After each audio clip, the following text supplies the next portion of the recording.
Hello everybody. How's everybody doing?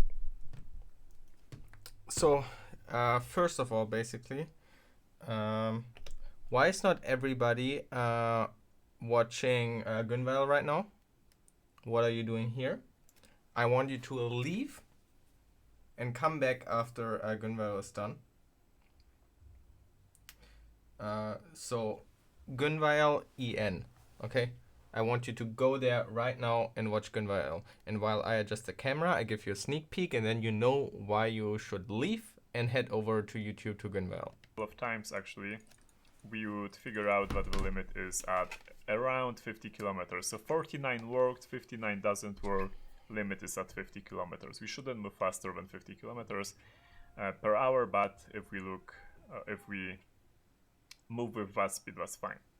So that's one thing. The other thing is that look at this token. If this would be a different category than coding, I would say, hey, we probably need to hack this. But it's a coding category. We will not have to hack this. Why is this token so long? This token is actually pretty long. If you know base 64 encoding, you know that these are zeros. Why are there zeros with a G at the beginning? What does it mean? And if you are in like you have been trying to catch the stream for over a week, and that's why you are not leaving. Well, then we will just watch Gunval now as a proxy, okay? I'm man in the middling. You're watching and redirecting it to Gunval's stream on the browser side, right? The session is usually a user's browser gets a cookie with like looking random, which is an identifier of the session on the server side, but all the data is stored on the server side. This is called hosting, yeah. Just kidding. If you want to hang out, sure, that's fine. But I really can recommend heading over to his stream. I mean, he has been streaming for over 2.5 hours already. I'm sure he will go on for a little bit longer. He's going through all those beginner challenges. That is a gold mine of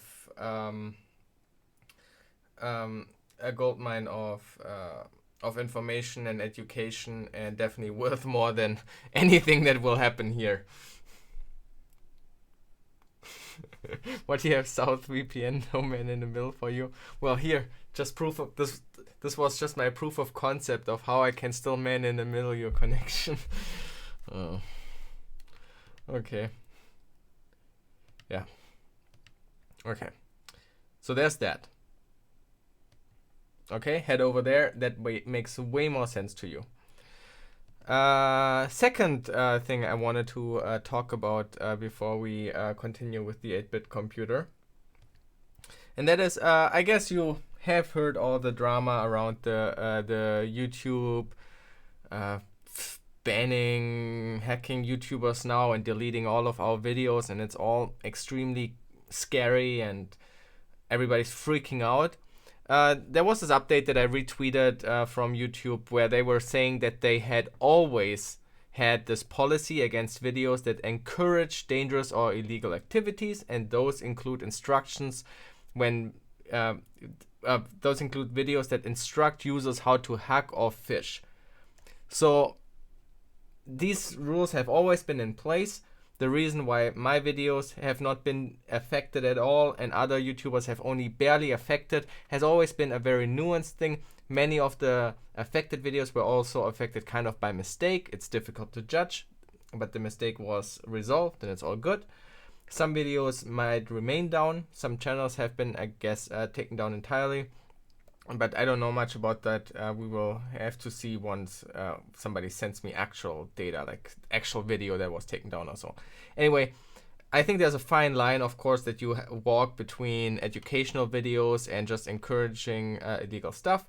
If you title a video, how to hack your Weber's Wi-Fi or how to create a Facebook phishing page, dude, what do you expect when a support person looks that looks very much like instructing users how to hack or phish and to encourage illegal behavior.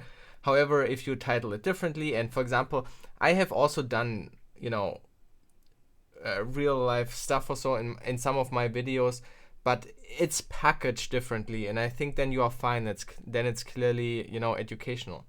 how to set up Mirai, yeah, how to make your own botnet, titles like that. And if that's the angle of video you go with, then yeah, that might cause problems. I don't know. You have hopefully or maybe seen my video about it, and you kind of know my stance. I just want to give an update because something ironic has developed. Okay. So after all this YouTube drama, here the update again, clarification that indeed this has always been the case. Anyway, many people rushed in support, you know. They walked on the street, they burned cars, they took their pitchfork out and patch cables out and whatever.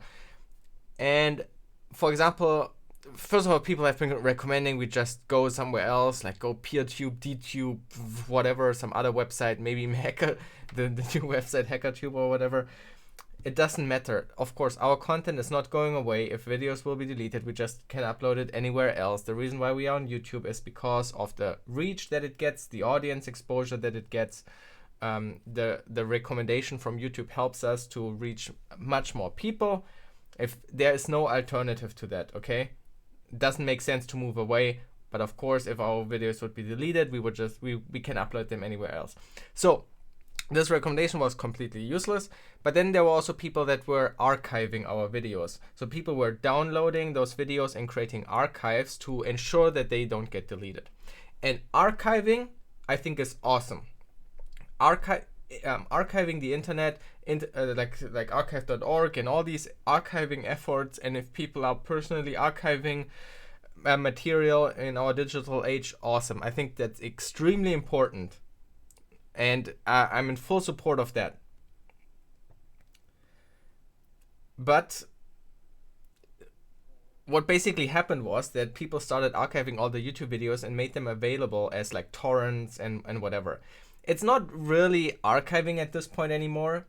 For archiving, you need like one good archiving place to take care of it. You know, like if somebody deems our videos important enough that they are put into the digital safe of the Internet Archive where they will preserve forever, awesome. But if they are just being like spread from people to people, that might cause unintended issues that you might not thought about. And so what happened was that IPsec tweeted this here. People should really ask for downloading a person's entire channel and providing archives of their content. Kudos for keeping the content out there, but I find it seriously disrespectful to not even ask the creator first. Now, I'm personally not that affected by it. This had affected IPsec, and I explain to you in a moment. But there's again a nuanced, small difference between just archiving efforts versus just creating bundles, like you know, like these torrent bundles of all these hacking ebooks. Like all these bundles are completely useless. There's just too much data in there. You can't even do anything with it anymore. But basically, people just gathering all the hacking related videos, putting it into a one big archive and spreading it through torrents and whatever, right? Under the disguise of archiving. So what happened is, IPsec has a Patreon. On his Patreon, as a perk, he offers, you will gain access to a Google Drive that contains an archive of all my videos uploaded to YouTube, but all his videos are still available on YouTube, okay? So all his content is, or most of his content is free. Everything is on YouTube. It's all available there. But as a small perk, to keep it free, to have a small little, motivation for you to support him in making free videos, he decided to offer a nice archive that people can download. A free $10 perk. Did you not just listen to what I said? All his videos are free on YouTube. He just made an archive on Patreon so that you support still his free YouTube videos, and you get this small perk of just having all the videos being able to easily download. You pay for nothing basically, right? It's a small support that you get for his.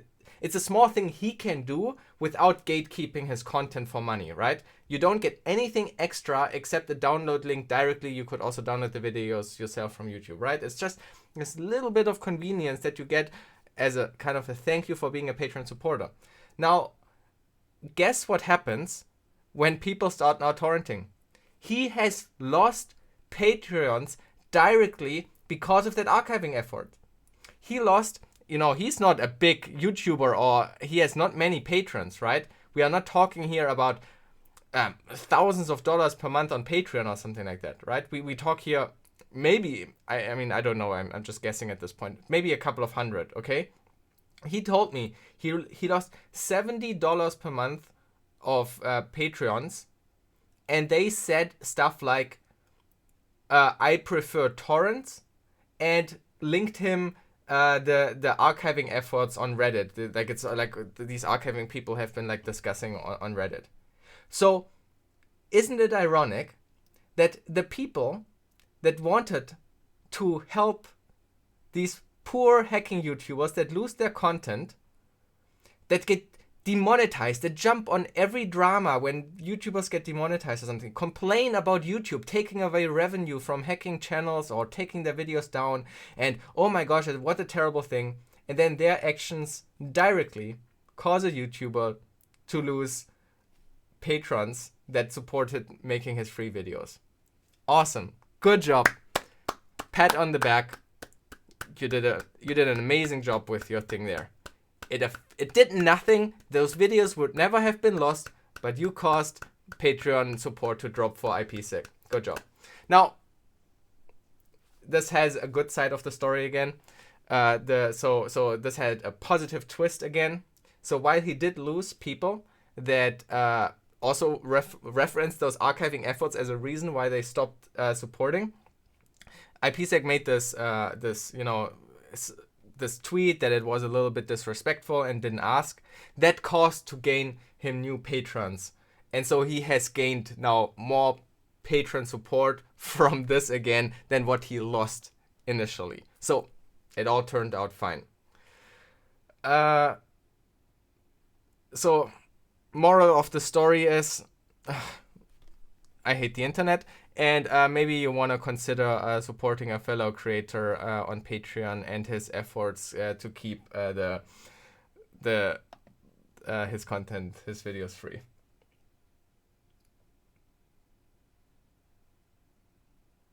How is that IPsec's fault? I don't understand.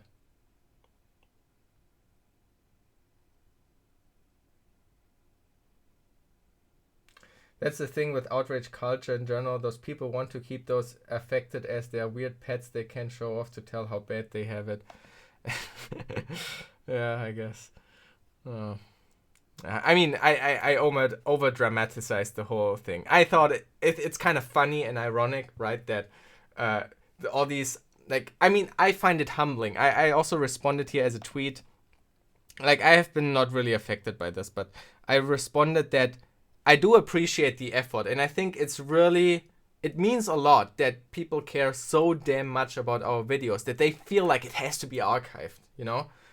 I mean, if our videos would ever end up on actual archiving, like if we have an impact on a new generation and that makes us like our content is worth to be like archived for, you know, the future, to look back at this was a thing that the generation had or something like this. That is incredibly humbling, and it's very it feels very good. So it's just like the efforts are kind of, in my opinion, a bit misdirected, and it caused like direct harm of a content creator. Basically the same thing that they try to prevent with that, but yeah.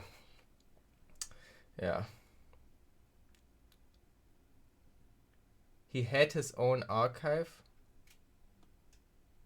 No. You forgot. You have to go. Okay, bye. No. He made an archive as a Patreon perk. That all his videos are free on YouTube, but if people support his free videos, they will also get a download link for his whole archive. So they don't have to go to YouTube to watch all the videos or download each individual video. They can just get the link of the archive directly. That was a perk why people signed up to his Patreon. And then after the whole YouTube drama, people started to make archives of our YouTube channels and bundle them and spread them through torrents or just other download means. And then people were canceling the Patreon and were saying, oh, I prefer the free torrent links, then I don't have to pay for Patreon for that archive link or so, you know. I mean, we are talking here maybe about like, I don't know, 5 people or so, you know, 7 people. But it's a significant amount for our small community, you know, like that I don't know how many patrons IPsec had, but that can easily be 5 or 10% of his patrons. Yeah. You know, in the end, $70. It's not like he can do anything with $70 that he lost. You know, $70. We are not talking here about living wages or anything like that. It's like this principle and this funny, ironic story, right? That you're. I mean, these are all efforts based on good intentions. That your good intentions thing, you know, was like just a one-head move, but a one-step move. But you know, if you think 3 steps ahead, then you might have realized that it could have other implications or something.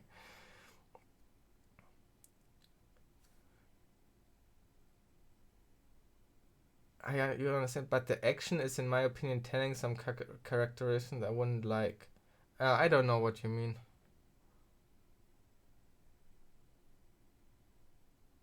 I also believe IPsec has made some special videos just for patrons, I believe. I think I've heard something like this, and it's not clear if these archives on torrents shared also contain like his private videos. That would be utter shit.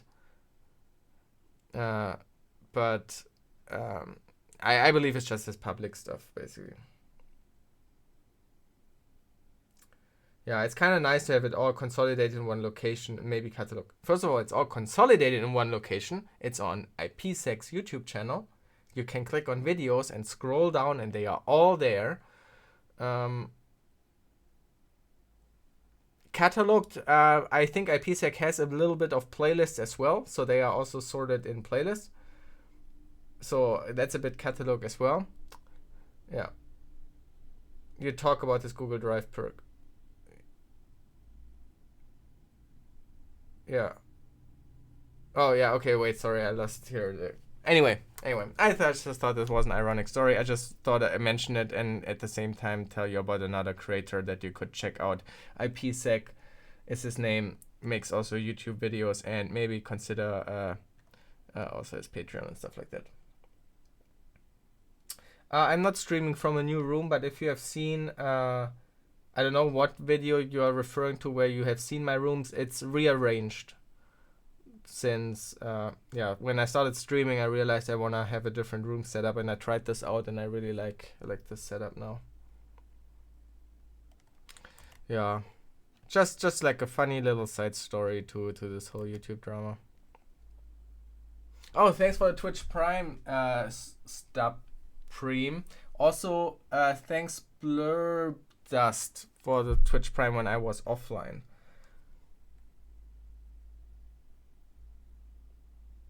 Oh yeah, it's a nice perk, exactly. It's like a small perk. I mean, you don't really get your money's worth necessarily, but it's like a small thank you for, you know, supporting the free videos. It's like the same with like my Patreon. I don't wanna, or I try to not offer any, like, anything that I think is good, useful, and educational. I don't really want to gatekeep with Patreon or so that's why it's just like occasionally when I feel like it, or some old videos that I never released or so. Talking about the people freaking out about YouTube. Yeah, but one step ahead already. So I assume just everybody heard about it already. So it was just like a small side story that were part of this topic. I've made a video with my view on it. I have a rather naive and optimistic view on the whole topic. And I don't really see the reason to freak out, but yeah, it's fine.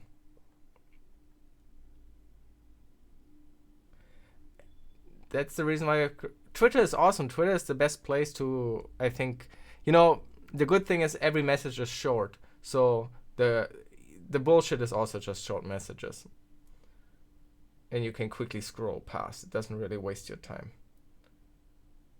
And sometimes I'm in the mood for drama, you know. Sometimes you want a good drama story, and that's really fun.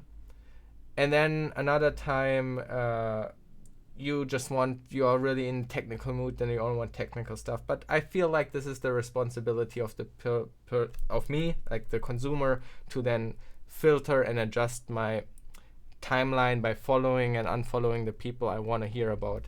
And I don't see why I don't agree with like complaining about basically what other people are doing, because I have the power to mute or unfollow them. What's your favorite drama until now? Well, I mean, the YouTube drama was pretty fun. Let's see, what other drama was there? Oh, I don't even remember. There's so much drama. What happened to the rope? It's somewhere in this room here. Curating a feed is crucial to mental health. Can you make a video about the CVE? I don't know what the CVE is. So what is this about? But my quick answer is no. I will never promise that I make videos about something.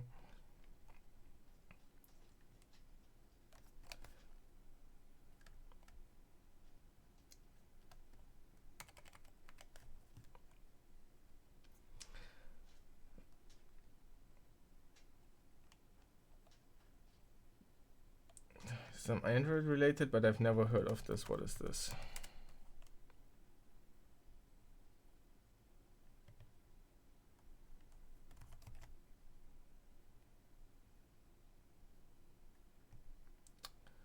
How would you reach that? Code. Oh, it's a codec. Oh, so it's like with some media files.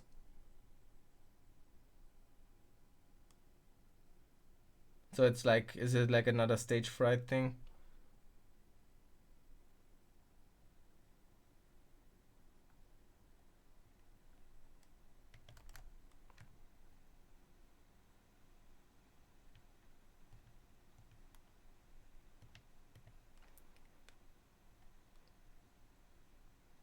Google and multiple discussion.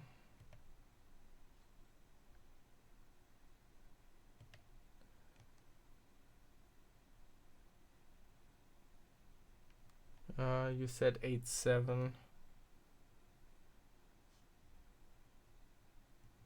This looks more interesting. Well, this one here. What's up with these? Are these all in the same?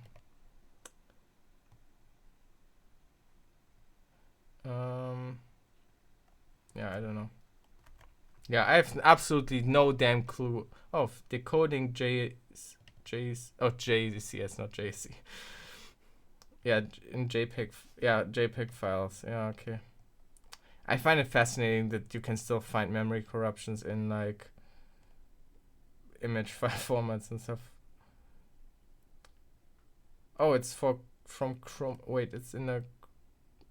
It's might also be used in Chrome.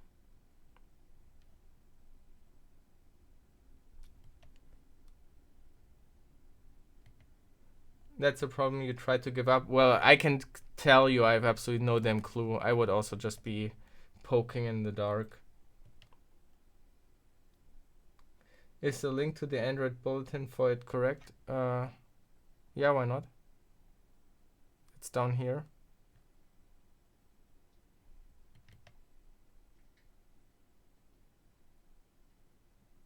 The dog is fine. Okay. Yeah. Yeah, the thing is, you know, like, I don't really understand that stuff either. Like, I could maybe try, but I think it would be, you know, maybe you can try if you succeed, and then you explain it to me, and then I might consider making a video about it. I don't really like talking about stuff I don't really understand. I made a few videos about vulnerabilities, like, for example, the switch exploit or the Wi-Fi crack thing, where, I don't know, it's a little bit too high level. I feel like it's I don't know, it's not, those are not my proudest videos. Especially crafted PNG, yeah. What version of Ubuntu are you using? I have absolutely no damn clue.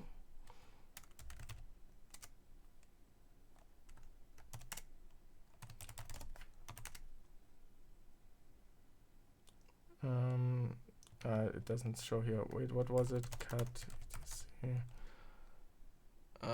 Release. No. I don't know what I have.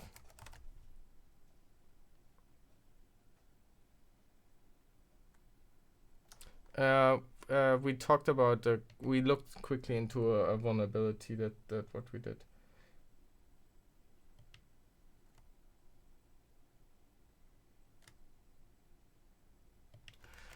Oh yeah. I also don't really have a test setup, you know, like do you have a good like test setup where you can debug something like this? You know, if you have a good test setup, I would make a video. I would like to learn how you have your test set up, and for example, stuff like this I think is extreme. Oh, LSB release, thanks. A big thing is not only to explain the vulnerability, because so for me personally, at least that's my experience or what I always feel is problematic is kind of like getting everything set up, and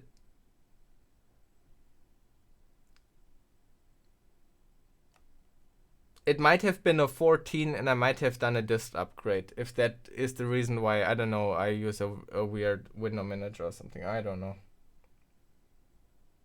Control Alt T. Ah, that's cool.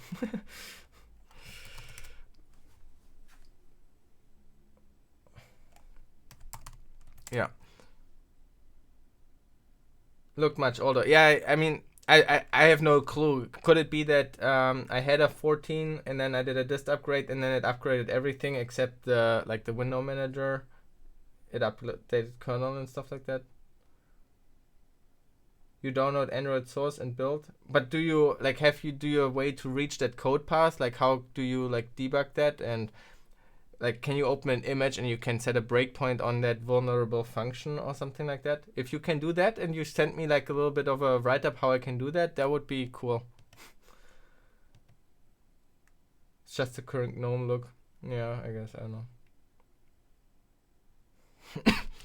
Okay, so there's that. So where are we at with the 8-bit computer? Okay, so let's see.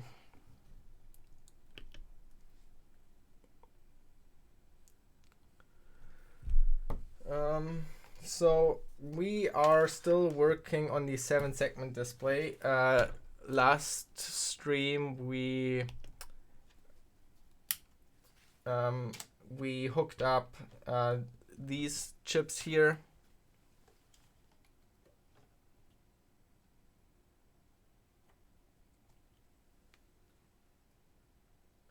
Yeah, so these chips here, I give you a quick recap in a second what they are for.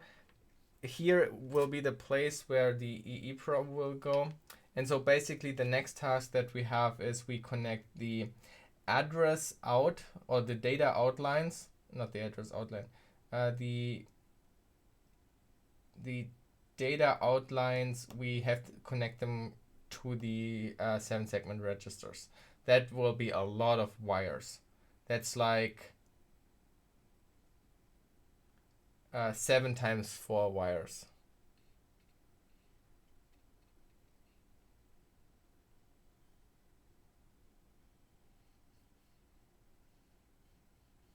I haven't watched Ben Eder's new video yet, but I have seen that he uploaded. I'm very much looking forward to it, but I feel like I want to finish the videos of this build. Like, these videos will not run away. It's just the first part anyway. I feel like I can get the most out of it for myself when I complete basically this project and then move on to the graphic things. That's kind of my plan right now. Yeah, man, how can I not use Arch? You know, what's this? Lost all credentials.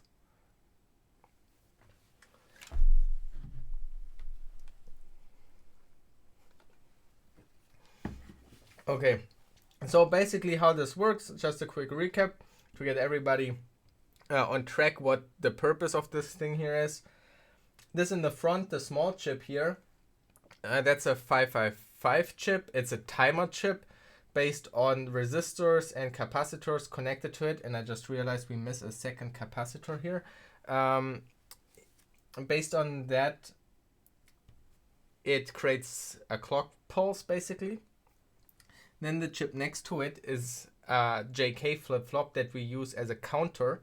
So two JK flip-flops are chained together and they are basically a 2-bit counter. So they do 0, 0, 0, 1, 1, 0, 1, 1. So just binary counting up. And that binary number is then fed into this demultiplexer. Fancy word, but it has basically 2 bits as input and 4 bits as output. And when the value 0, so 0, 0 as 2 bits is as input there, it will output 1, 0, 0, 0. If the value 1 is put in there, it will output 0, 1, 0, 0. If the output 2 is put into, it will put 0, 0, 1, 0. So basically it... wait, is it multiplexing or demultiplexing? It's one of the Xings, okay? One of the Xings. So it takes a 2-bit value that has, that represent values from 0 to 3. So it's 4 values from 0 to 3 in 2 bits, and it maps these to 4 bits, and it maps these 2-bit inputs to 4 bits by only keeping a single light on from these 4 bits. Does that make sense? It's one of these.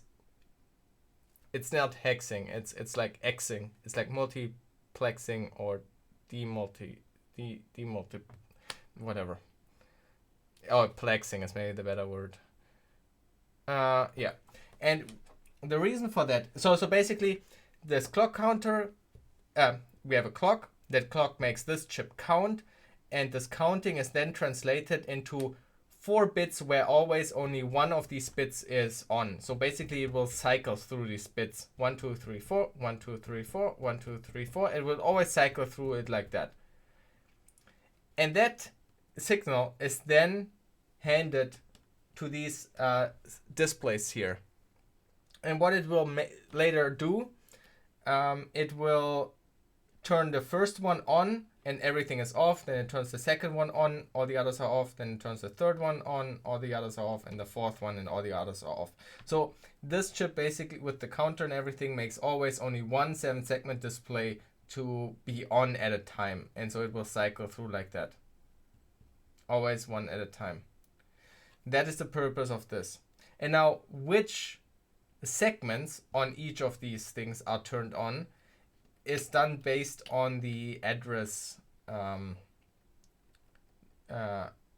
is in this EEPROM. So this contains just memory, and if you want to display a value like the value 3, then we will basically read from address 3, and the data that is stored at address 3 is to make a 3 like it has basically the bit values to make a 3 out of these segments. I don't know if I explained it well, but you know what? If you don't understand the weird stuff I'm talking about, you should watch the series yourself. We are just following Ben Eater's series. If you type in !what or what or whatever in Twitch chat, you get a link to Ben Eater's website. You can go also to his YouTube channel and watch him explain everything. It's way faster and much better explained than anything I would do on stream here. Okay? Does the EEPROM have all 4 numbers for each binary number stored, or is there a BCD in between? It has all of them stored correctly. That's basic. So basically how it works is, first we use a few bits of the address to basically get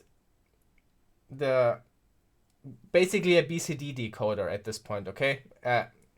It uses, I guess it uses 4 bits. Or actually we are displaying 8 bits, right? So it takes 8 bits as value in, and then it will output one digit. That, like the lower, for example, if we talk about the lowest segment here, it will display the lowest digit. So if in these 8 bits we have the value 16, okay, maybe a better example. Let's say that's the value 11. It's a stupid example too. Okay, wait. Let's say in there is a value 13, okay? Then basically this binary address of 13 is the address for the EEPROM, and the data at address 13 will output the bits so that the segment displays a 3 here. It's pretty logical, right? But this only explains how you do a single digit. And basically what Ben was doing, he used multiple EEPROMs for each 7-segment display initially. So he had a second EEPROM that if there was a 13, it would output the bits for a 1, and that would be the input for the second segment display. And then a third EEPROM to display the digits for the even higher values. So, yeah, but then he had this multiplexing idea. So basically what will happen, we will abuse additional address lines to then choose between which digit of the number it is. So for the number 16 or 13, you put the address of 13 there, but there are more address lines, and then you put which number of digit it is. So you say, I want the output for 13, but the first digit, and then it will output that value. And now I want the second digit of 13, and then it will, at that address, get it. I don't know if I explained that well. Just watch his videos, okay? So it's outputting in decimal or hex. Yeah, actually, there are even more address lines, and Ben Eder then uses that to even switch between output format. So you can use additional address lines. So all the addresses, for example, that start with a 0, you have a lot of address bits available, like more than 8 bits. You have I don't know how many we have, 14 bits or something or more. So for example, you can say all addresses that start with 0 will output the digits for regular decimal, and all the addresses that start with a 1 in the front and all the other stuff stays the same behind, just the first digit is different, so it's completely different addresses, will output the digits for hex, for example. Ben uses that to basically implement signed and unsigned values. So he can use that to switch between the output in unsigned integers from 0 to 255, or in negative numbers from minus 127 to 128. Does that make sense? And I believe we have even more addresses in the EEPROM that we use, because we use a little bit larger EEPROM, so we have even more address lines. So I want to even add more output. So I also want to enable hex output. And so basically, later you will have the 8 bits that we want to display go into the EEPROM as addresses. You have which digit from the counter go into EEPROM, and then we have additional bits that select what output format we want to have. And then I want to have 3 different output formats. So that's the idea.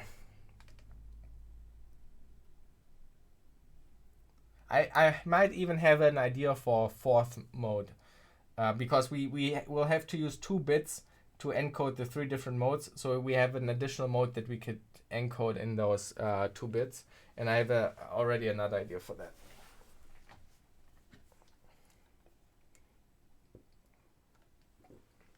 Nobody has asked about StarCraft 2 yet. I don't know yet. We will, once it's done, we can see if it will be able to run the game.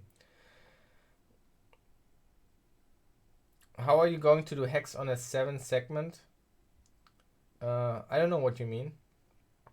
Can you explain? What's the problem?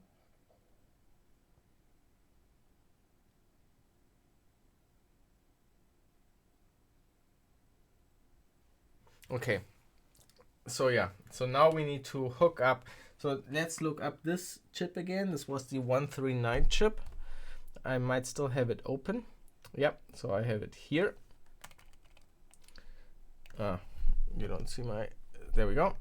So here you see to the right, that is the multiplexer or multiplexer, whatever it is. It's one of those two things. And you can see here how the counter value as 2 bits will come in, and then how the data outputs as 4 will come out.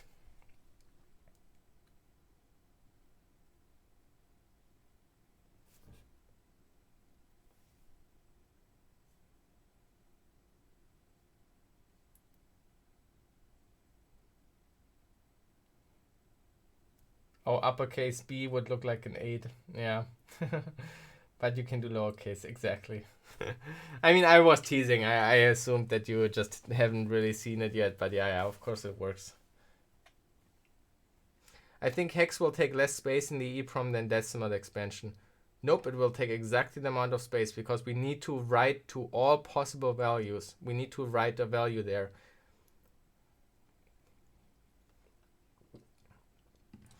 Like there's no compression. Like we basically use this as a big lookup table, right? 8 bits of the address will be used to define the value. 2 bits will be used to define which position of the number should be displayed. And then 2 more bits will define the type of output. But for all types, okay, wait, okay, yeah. I mean, theoretically, we don't have to fill up the upper two. No, we still have to put them all to 0. So we have to store, so to say, the empty value, the 0 value in the upper chips because we don't want to display anything on there.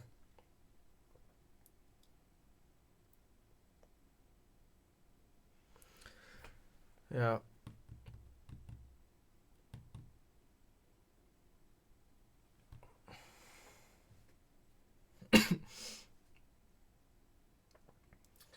Venald, are you referring to the title? Well, only cool kids are obviously allowed in here. Okay, so basically we want to connect. I'm stupid. I don't want to connect. Look at this one. I want to look at the EEPROM output because we want to connect the address lines now to the 7-segment display.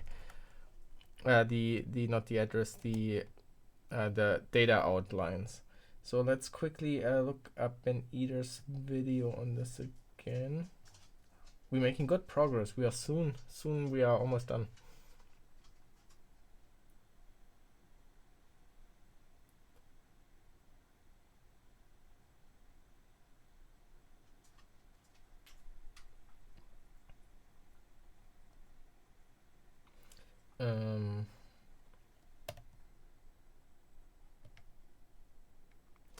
Okay. Thanks for the Twitch Prime, Douglas Korea.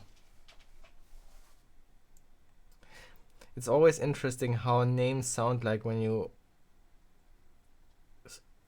try to pronounce weird online names.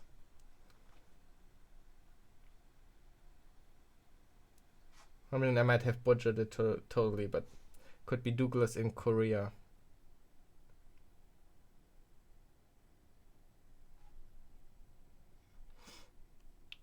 Yeah, so here you can see the whole setup. Yeah, and so basically we now need to connect these address lines. So now I need to look up my chip again. So this is so we can just look that part number up.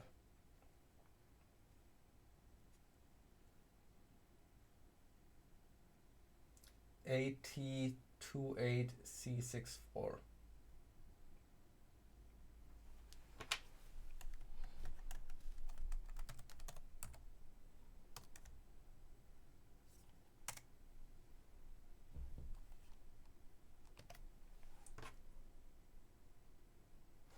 AT28, I'm an idiot.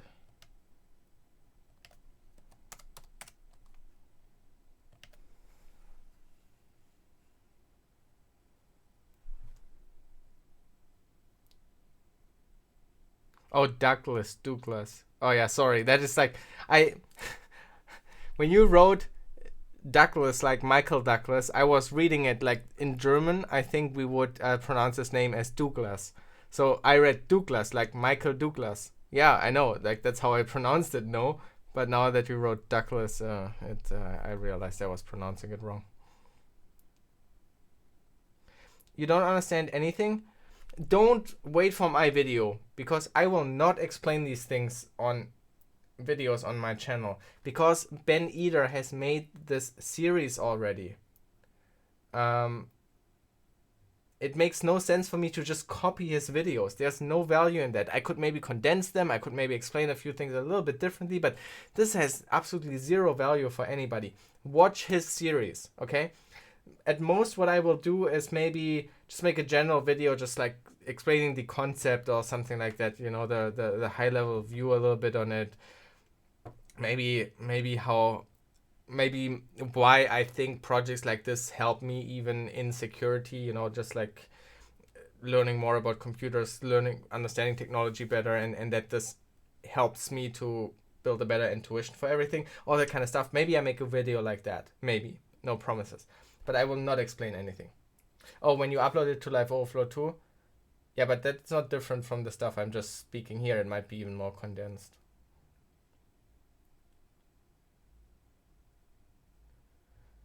Have you used a 14 or 17 segment display? Is that just a display that has like multiple digits on it, or is that something more fancy with like, you know, diagonal lines?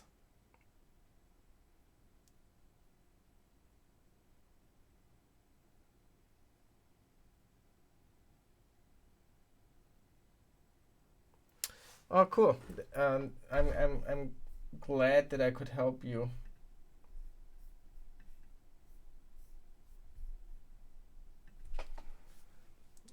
Keep going, I guess. Yes, I'm using 22 AWG. Basically just the parts list from Ben Eder. Yeah.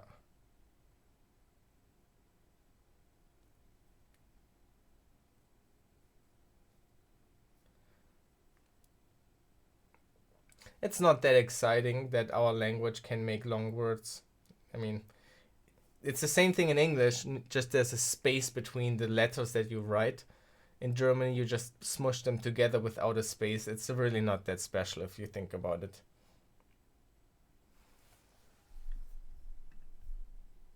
Oh, thanks for Jojo for linking that again. I uh, I forgot to save the link and then I lost it.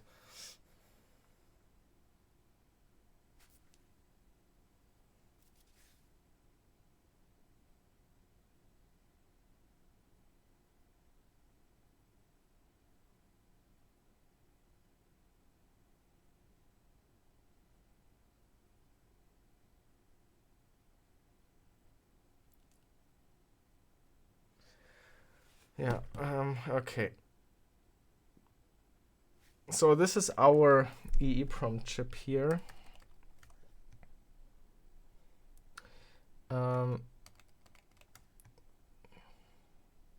So now it would be good to wire it up exactly, or like basically in the same way as Ben does it, just so we can copy and paste his code and we don't need to adjust it, so that the output bits refer to the same output segments on here. Otherwise, obviously, it will just be jumbled and we need to fix it and adjust it. That would kind of suck.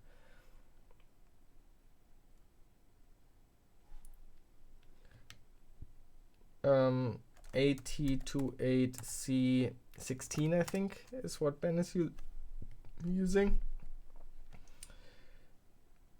So we are looking for the I/O lines. So they are all at the end.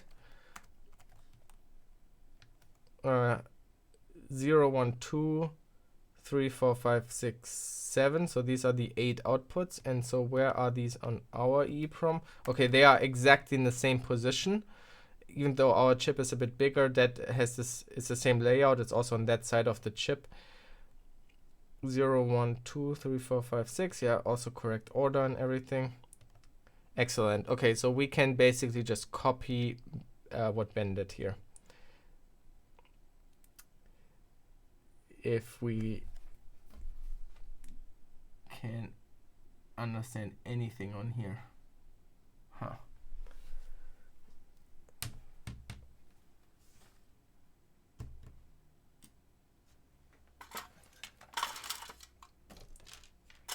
So I have a little bit of leftover green wires here that we can use.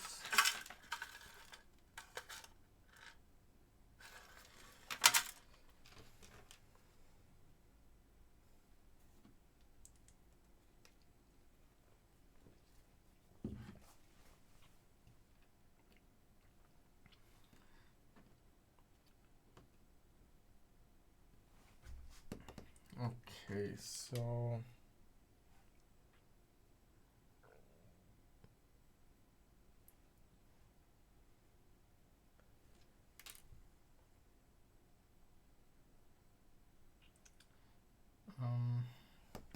okay, so it's really hard to tell.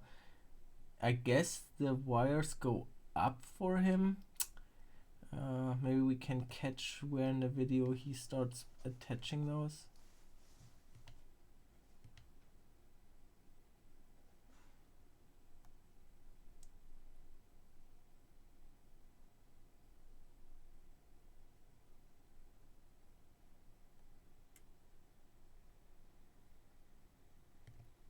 There we go. Okay.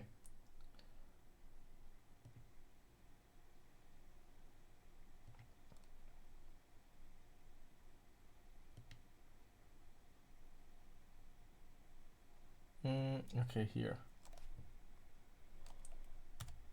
130 ohm resistor. And there is a reason I'm using a common cathode display here, which I'll go into later. And so I'm just going to connect the 8 output pins for the EEPROM to the 7 segments of the 7-segment display plus the decimal point. And I realize that's kind of hard. Wait, is that resistor there at the end too? No, right? Because we go through the chip. Yeah, that is then removed. Yeah, correct. Okay. A single 7-segment display, and this is a common cathode instead of common anode, which were the ones we were using before. So I'm going to connect the common cathode here to ground through this 330 ohm resistor. And there is a reason I'm using a common cathode display it might be here, easier to look at schematic. Usually we look at both. And so I'm just going to connect the 8 output. It's just a bit lazy with the 7-segment displays, and I hope also the 7-segment displays are in the same way, like oriented. Yeah, we will see. Might be jumbled output at the end. Okay, so let's do this. So how do we... I guess we can move it a little bit over here like that, space-wise.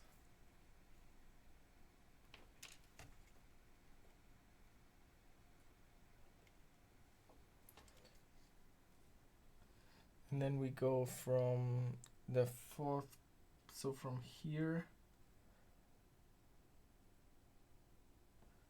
we go to the 2nd up there.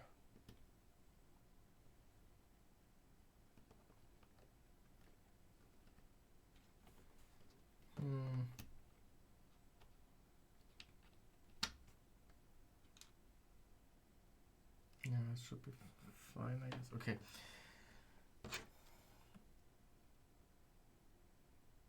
So this goes to the first one goes to the 2nd. Okay, let me think about the routing here. If we go like that, just so that the 2nd one that's right next to it doesn't have to necessarily overlap. The 2nd one goes to the 1st one. Okay.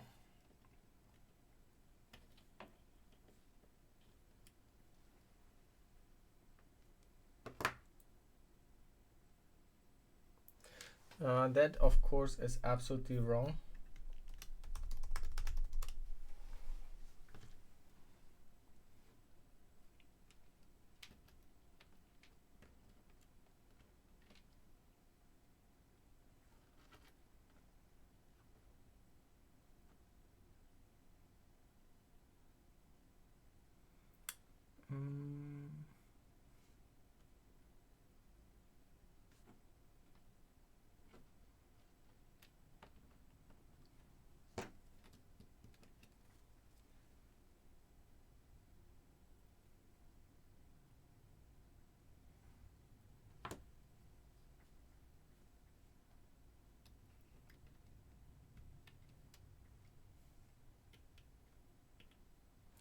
And this goes to the second, so to here.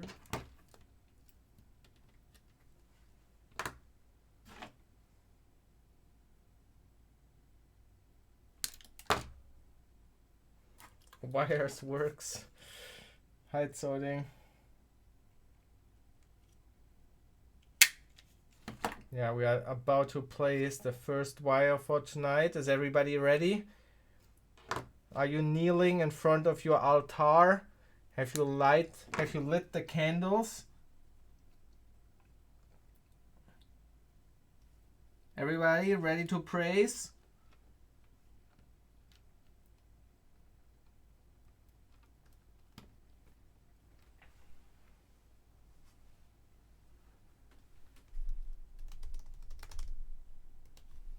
We were blessed with a wire.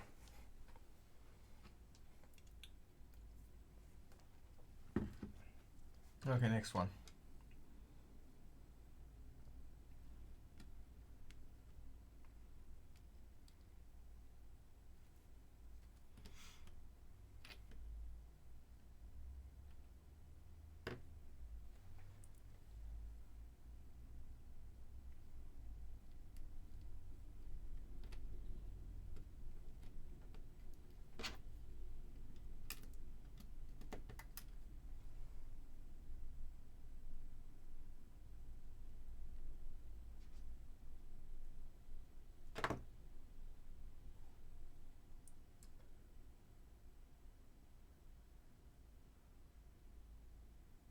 Can you program the CPU in Holy C?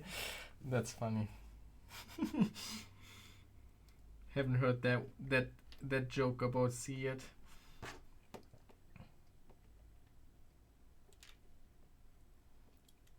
Sounds so common. Somebody must have made that joke already. But that was a first for me.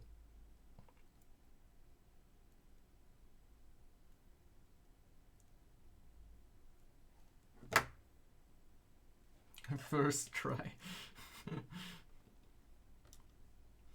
Should I apply for GDHQ next year?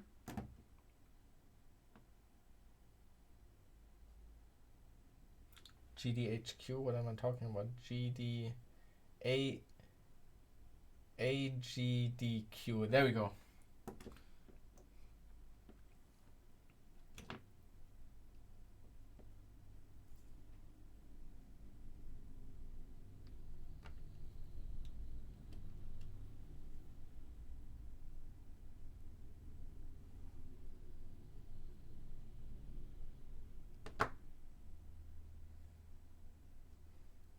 Is there also a GDHQ? Why do I have that? Is that something? Why do I have that in conf? Oh, there's a GCHQ. I think I kind of screwed that up.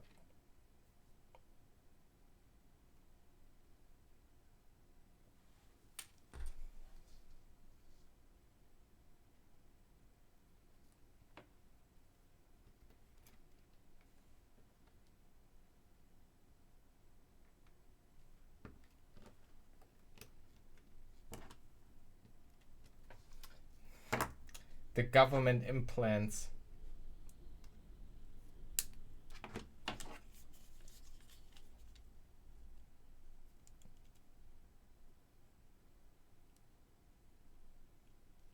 This was actual evidence of government remote brain implants.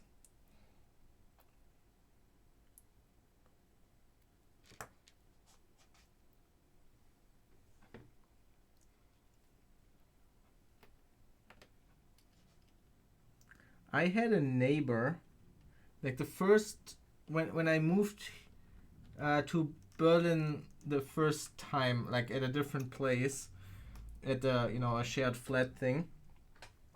I had a neighbor there who was convinced that she is being like remotely abused. That she,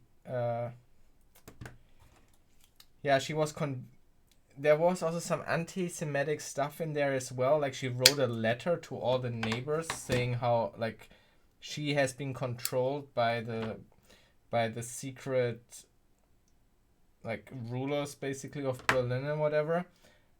I mean, obviously she wasn't right. I'm really sad, of course. But yeah, that was a thing. She lived with her mom. She was herself already pretty old, like probably in her 50s. She was still living with her mother, and her mother was obviously even older, couldn't really take care of her anymore. So the police came multiple times and like even like forcefully carried her into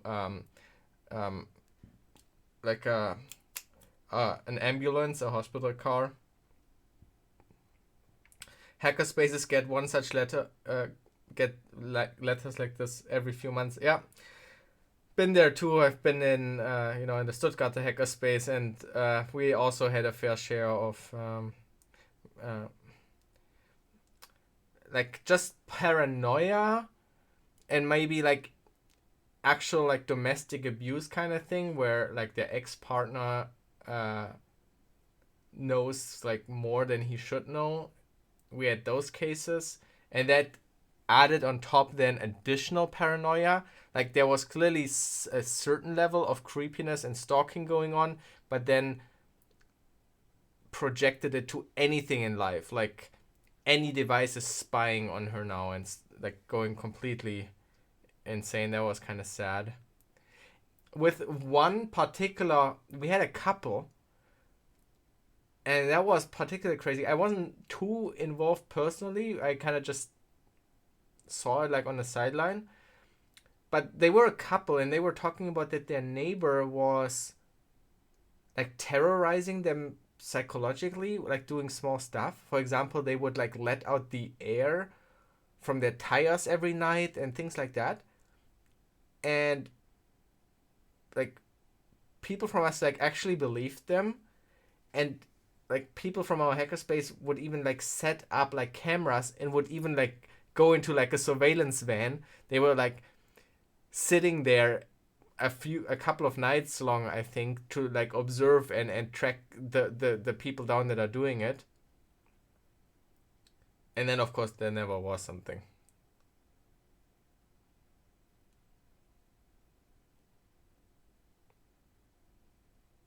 The wires are the most interesting thing in the stream.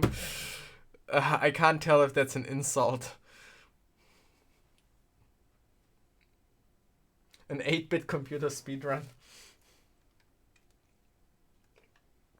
Hey, no hate on aluminium heads, they work.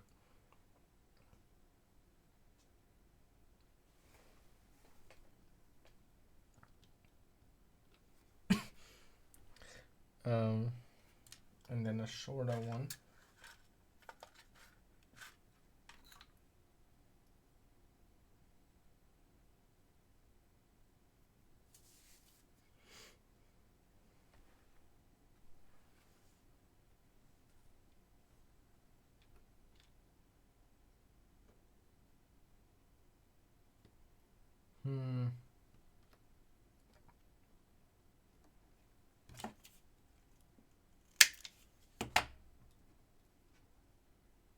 You have very little latency. Yeah, I enabled low latency. I would hope that there's low latency.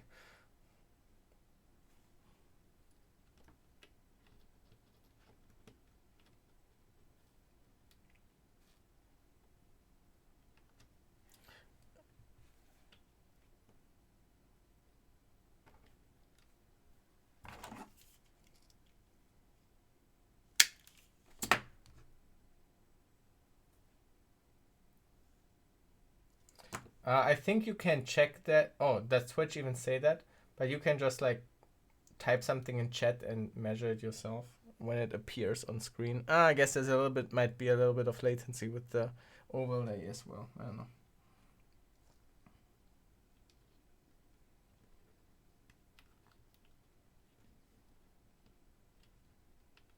Okay, wait, this is a bad idea.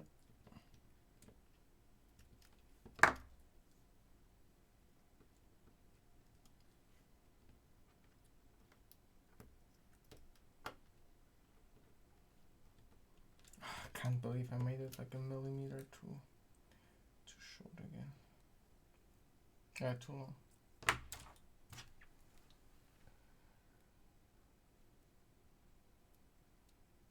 How have I become? Oh, what did? Was there a Minecraft? Was there another Minecraft challenge, or is he talking about the normal mind test challenge, or was there also for the beginner challenge a Minecraft thing? I kind of want to see that though. Is he still on it?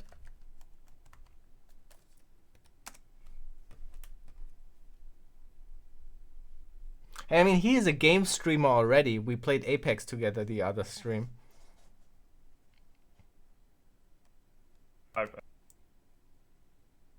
Oh, it's a small version of the...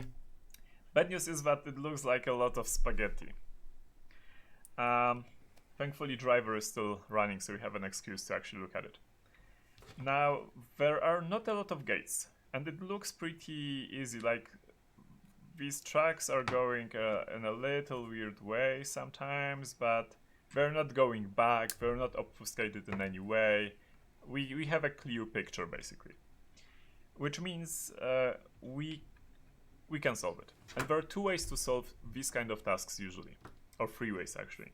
One way is manually, like just run around and try to solve it manually using your human brain. The second one is trace all the gates to all the switches and all the outputs and inputs and connect them into, like, put them in some format. Like, for example, translate this into a programming language or like a equation, basically. And then put it in like some brute force or 20 bits, just brute force it is like 20 bits is 2 millions. That's not a lot. 2 million combinations, right?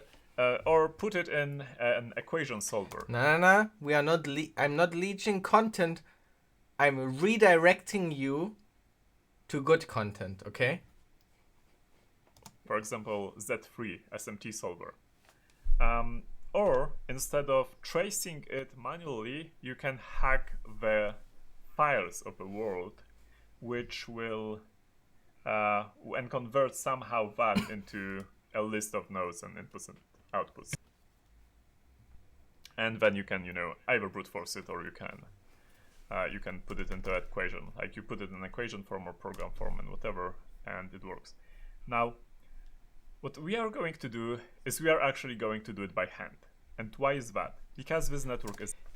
Okay, it's kind of weird, but this is absolutely related to our 8-bit computer. Think about it. He is now by hand solving a Boolean logic function. And for the better viewing experience, why don't you just directly head over to his stream instead of looking through this weird thing with these annoying things in the corner? It's not large.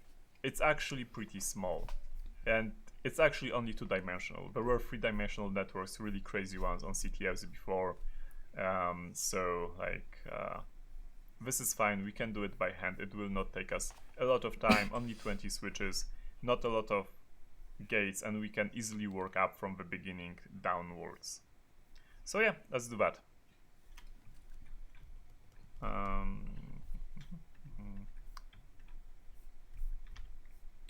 Okay. Now, again, this is an AND gate, and let's look at the other gates. AND gate, AND gate. This is a NOT gate. So enabled into disabled or disabled into enabled. AND gate. Oh, here's something different. Like, you can see there is like difference between this and this. This is an OR gate, which means that if any one of the inputs is enabled, then output is also enabled. And yeah, I think that's actually it. I think there are only NOT gates, AND gates, and OR gates in this circuit. Now it's actually getting dark, so I'm going this to is open the chat window a circuit and say from the 6 beginner CTF o'clock to make it morning again. I looked up this before the stream, so I know how to make it larger. Yeah, this is like something for a SAT solver, for an SMT solver. Usually, if we would have to transcribe it, then that would be the case. Driver is still getting closer. That's good. So let's try with this side. First, we have to enable it because both sides You know have what to would be a both real inputs have to be lead? enabled for the output to be enabled. So let's trace this track. It goes here. So the same story. Both have to be enabled. Wait, Let's go with wait this for it. one first. Same story. Both have to be enabled. God this damn one it. first. Here, this input is already enabled, so we have to only care about this one. Again, here, same story. This input has to be enabled. It's already enabled, so we have to care about this one. Okay, wait. Now I gotta And smile. this Now one it doesn't work. goes to here. So I'm going to click it. As you can see, it turned on.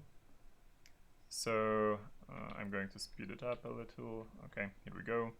I speed it up pressing E.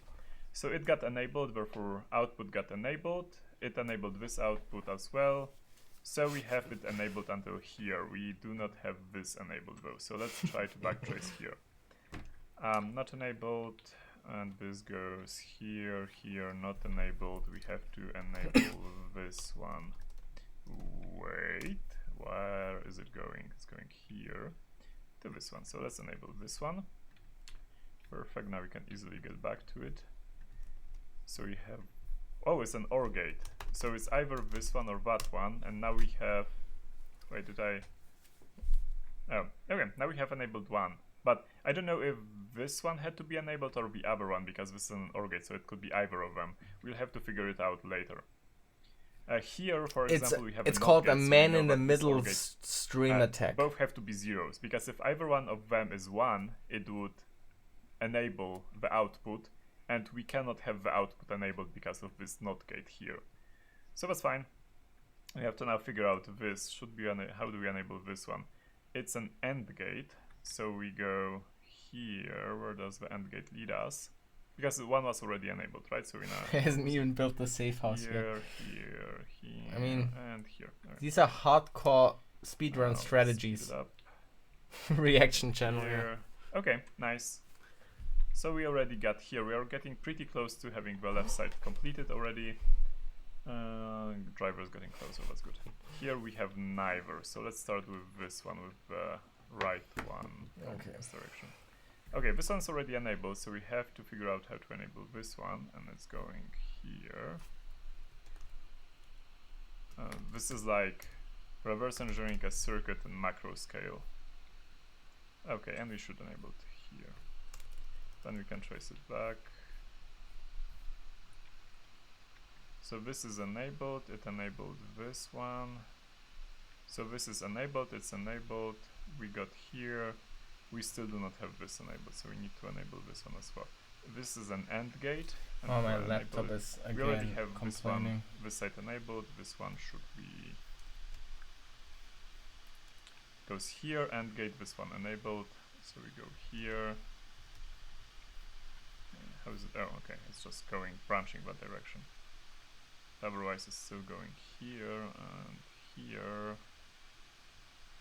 Yeah, this is like actually like not a lot of thinking, just running around. I like this challenge. It's like it's just resting right now, like something we got for dessert. Okay, let's just go back to see how well did we do. Right, we have everything enabled up to this point. This is good. Now we can handle the right side. The right side, this is an AND gate, so we have this both, like I'm going to start with this side again. AND gate, this one is enabled already, this one is not enabled, so we have to trace how to enable it. Okay. This one, okay, and this is an OR gate, so we have to either or. We can enable this one and see what happens. We might have some issues with that later, we'll figure it out. Okay. Click. And let's go back here. Okay, no, it worked. We have everything enabled. So this one is just what's left. Here we have an AND gate, and this one is enabled, and it should not be enabled. So let's figure out how to disable it. We have to disable this one. And here, to disable this one, we have to enable this thing, because it's a NOT gate, so we have to enable this one. And to enable this one, this is already enabled, so we have to enable this one.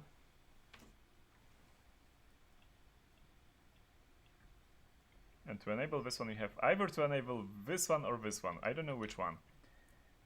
I don't know, like left or right. Let's go with left and see what happens.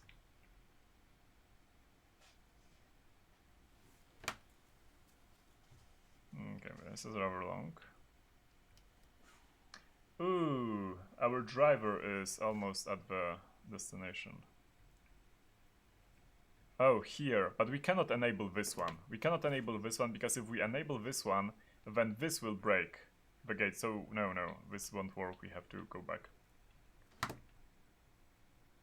Which means we have to enable this one. This is an OR gate, it's not an AND gate, so one is enough. Which means this one. Here we go, this, here. Okay. And we enable this one. Click. Let's see if it worked.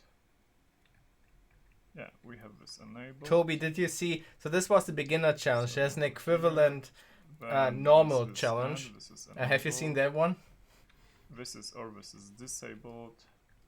This is not enabled. Perfect. We got the solution. It's opened. Yeah, that's it. So now the flag was, we have to actually transcribe the flag.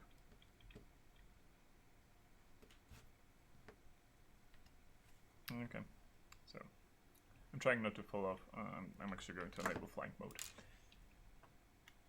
But it would be unhappy if we would actually fall off. Okay, so what did I... Oh, thankfully this doesn't switch it. I'm going to make the window. I hope to make the window a little bit slower. I hope not to... Okay, perfect. Same flying, right? Okay. Cool. Didn't maximize. Oh, whatever. We have CTF 010000101111.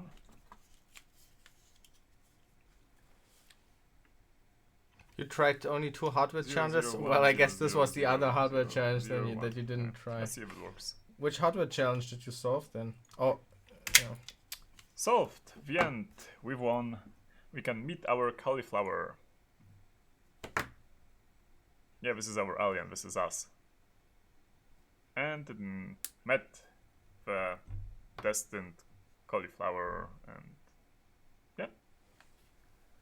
Wow, this isn't a great video to be suggested after this romantic story. Which means the only challenge we have not yet solved is this one. Okay. Cool. Wasn't this amazing? And was some weirdly related to this stream as well.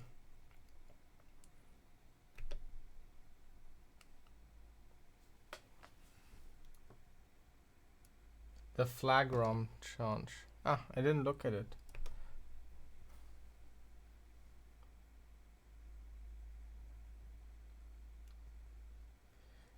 Anyone got good soldering tutorials?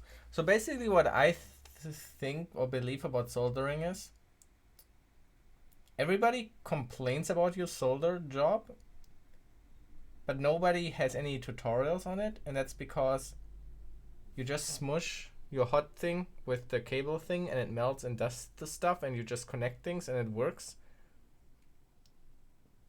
And that's it.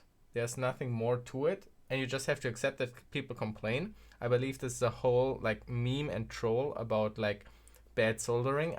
I believe it doesn't exist.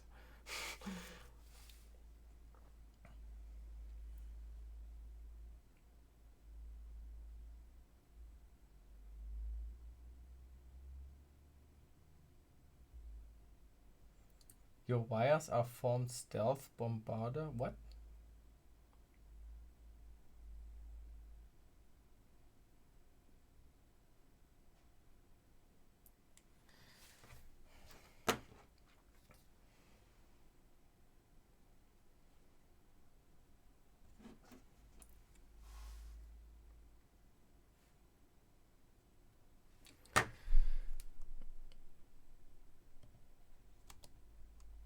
pins for the EEPROM to the 7 segment.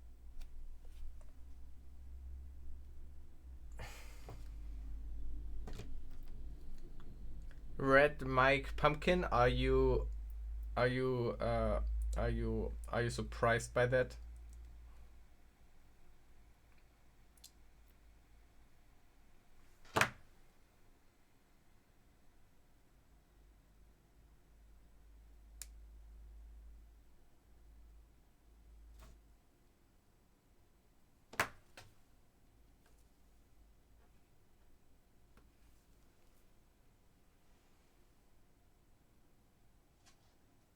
What about those microwaves? I don't think that they are microwaves, they are ovens.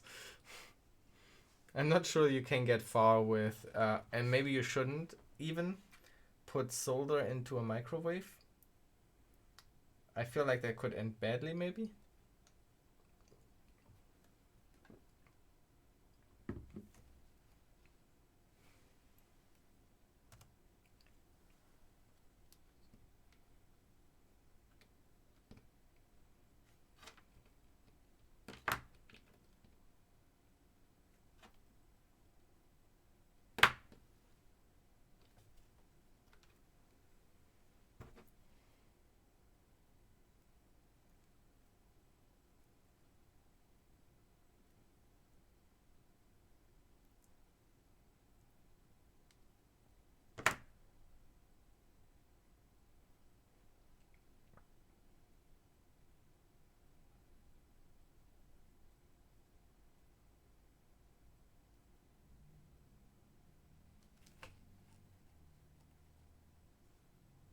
Why did you have to kill the poor 7-segment display? Well, it was an accident. I didn't mean to.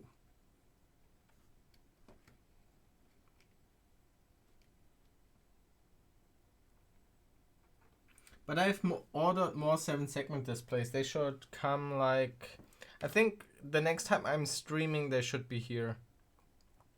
I won't stream tomorrow, but I might stream I plan to stream on Friday again, and it might be then arrive already. If you type in chat WAT, but then you get a quick explanation what we're doing here.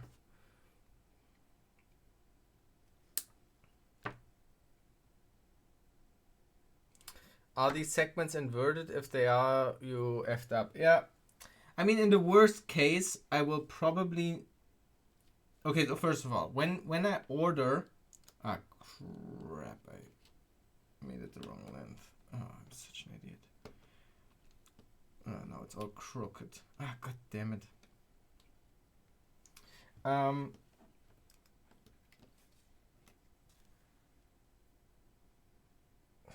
What did I want to say?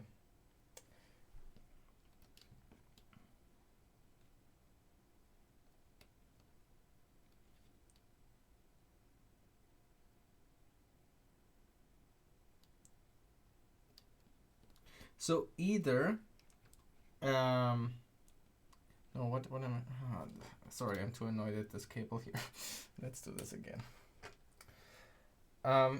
Okay, wait. What? Blah blah blah.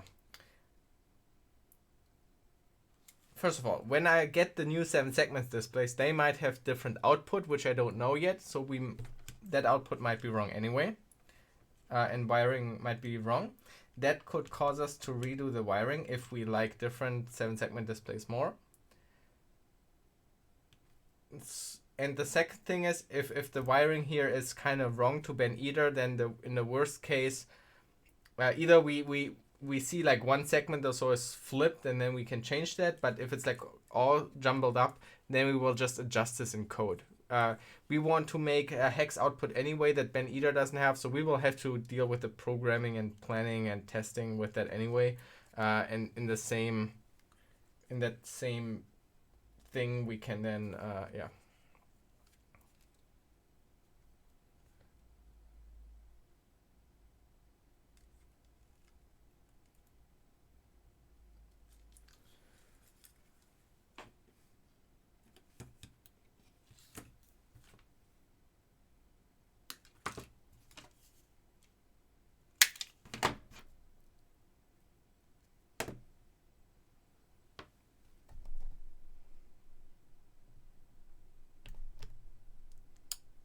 My Twitch integration is somehow broken. Oh man.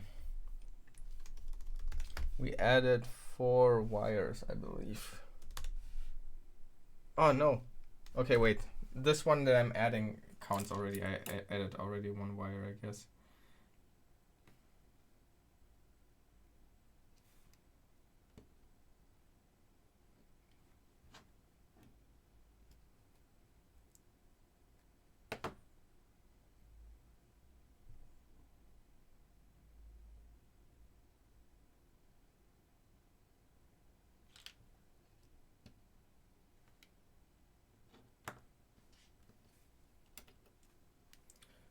Do you mean common anode and common cathode? You mix those two?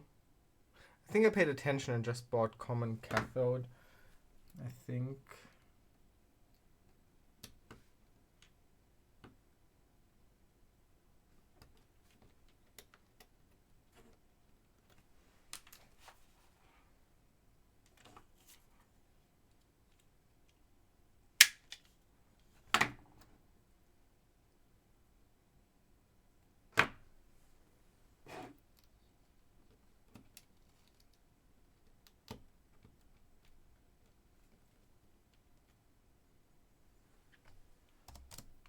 Segments of the 7 segments.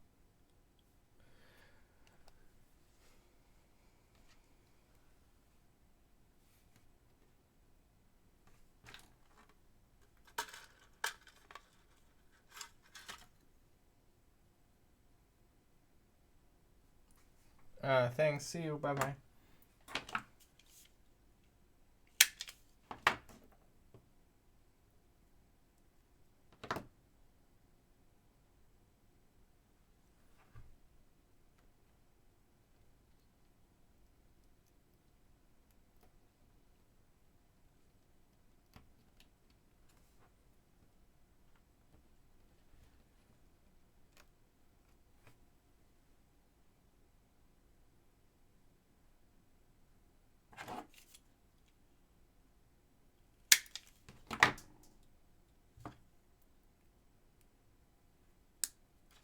One wire per 20 minutes.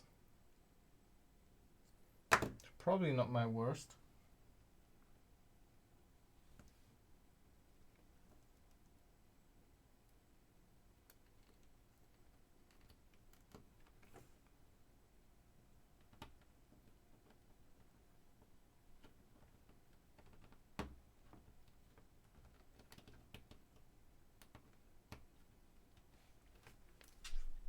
Display plus the decimal point.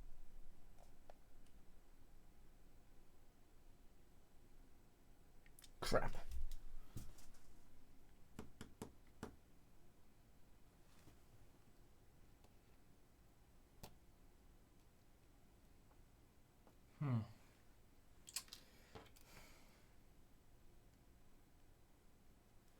This one goes to all the way over there.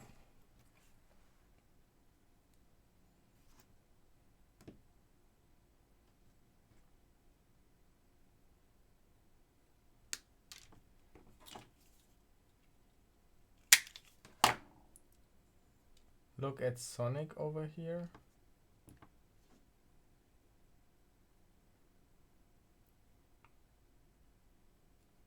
You need to adjust it with code. Yeah, but that's fine. I mean, isn't this what you do?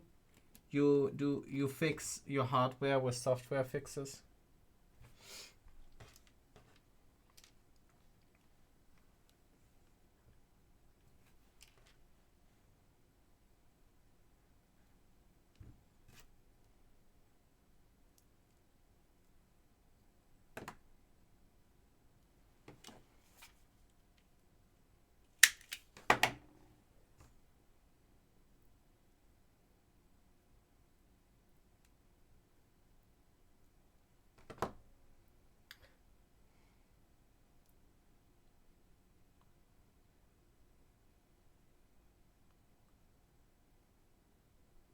I mean, you can't adjust it. The binary decoder gives you wrong outputs.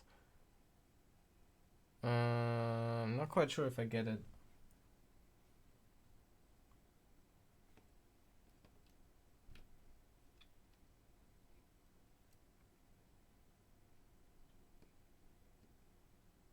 I mean, you have to write code then to deal with it, but you know, I mean, that is a bit annoying, but I don't see why it should be impossible, or am I completely overlooking something?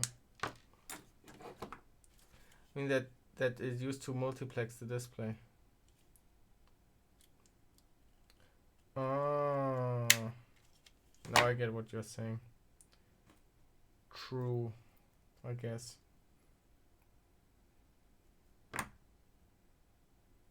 Could you add an inverter and with that it would work then? I mean, do you invert just those signals? Does that work? Or is that not how it works? I feel like that's a bit weird maybe.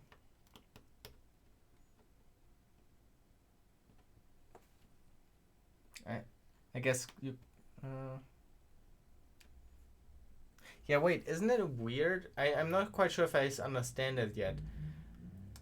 Like a zero value is basically, you know, like defined to be like 0 to 1 point, I don't know, like 1 volt, and then 5 volt is like from 3 point something to like 5 volt or so, like that's a 1.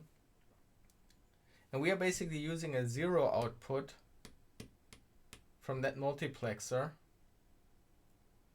as the ground. I guess it's pulled to ground.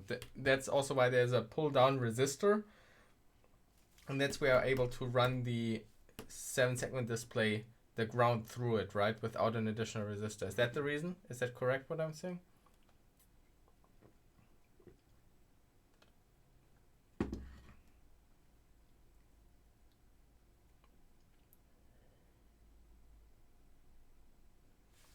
I thought those should answer why nerds are not allowed. Unfollowed and unsubscribed on YouTube. Yeah, like I had enough of all those computer nerds. There will be change coming to my YouTube channel. You will see lit Apex gameplay.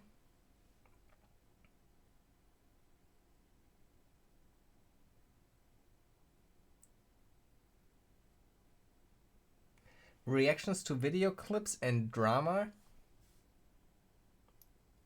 And so it's time to purge the channel of all nerds.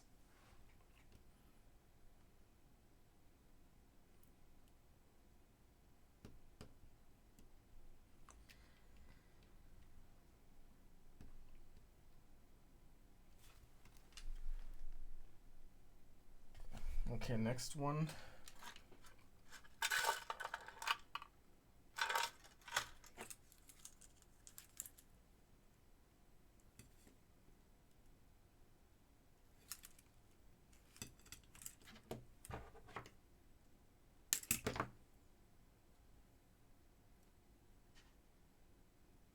We have seen the Apex gameplay. That's something I would describe as lit. Banned! I'm saying banned. Also, you know, my epic reactions make it lit.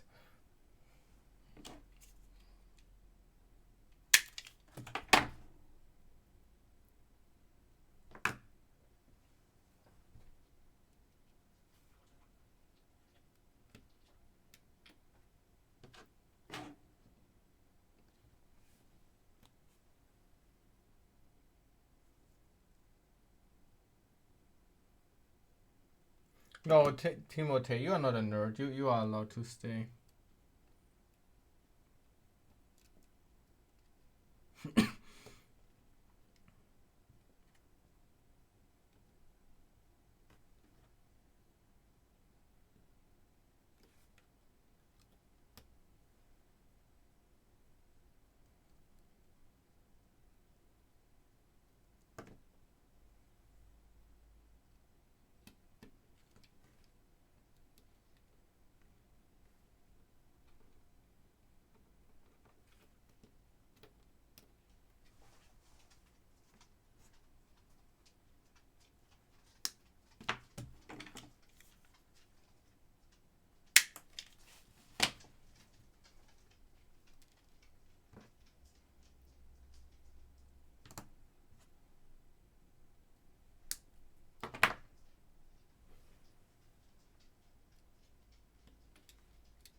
Oh gosh, this is kind of ugly wire job there. Point.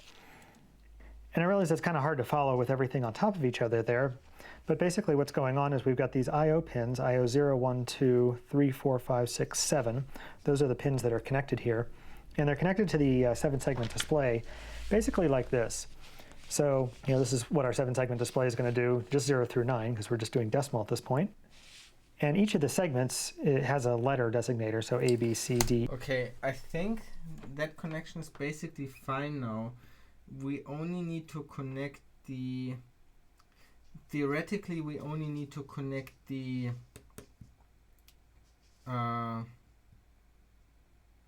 counter also to the address bits, and then the mode selector also to the address bits. But I think we should use this moment to test the 7-segment displays, because we have now all the output pins that we can put to high here to see if like the display is kind of like correctly connected, and we should be able to see the counter work.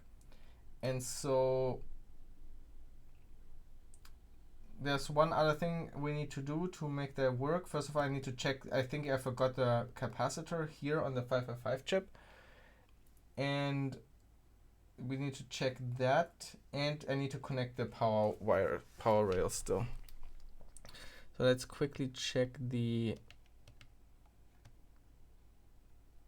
So here's the 555 chip. So here's another... Why did I not... Oh no, I did connect it. I'm blind. This was connected to ground up there. Okay, that's fine. And then the power lines really quick.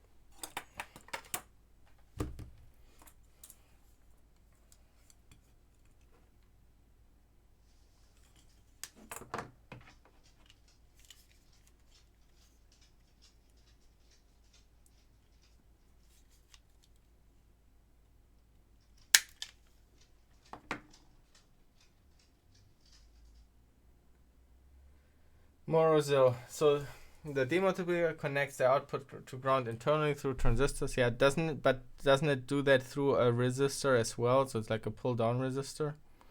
Is that not how it works?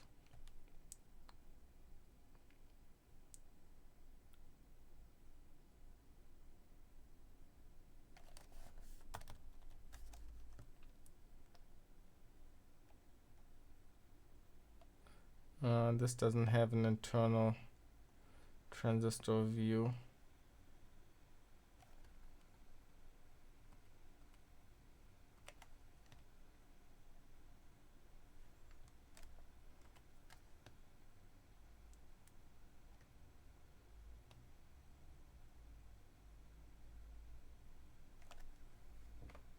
No, they usually don't have resistors. Resistors are expensive in ICs.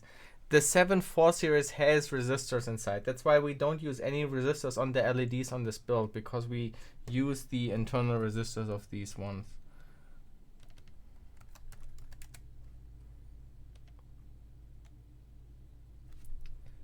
Let's see if we can find an older data sheet.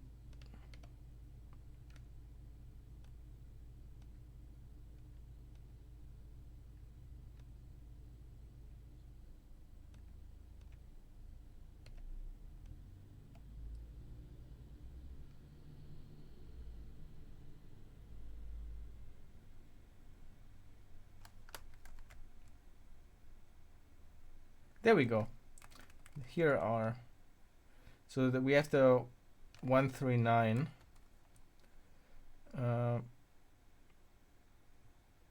So what's the difference here?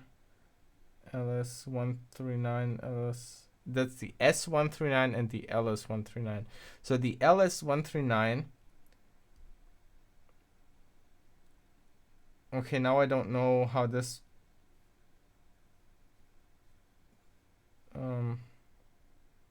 no, okay, it has a resistor only on when it's high. That makes sense. No, not quite sure. I mean, there are resistors here, but I don't understand how electricity is flowing through this.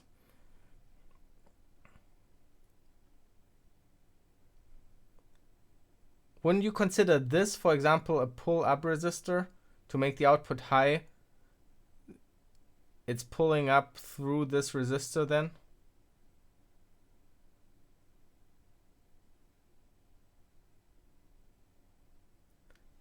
Just bought parts for desktop PC. First time in like 10 years. Whoa, cool. I will also in the next week or so, I will also order my parts for desktop PC. And this will be the first PC. It's not my first desktop PC, but the first PC I will build.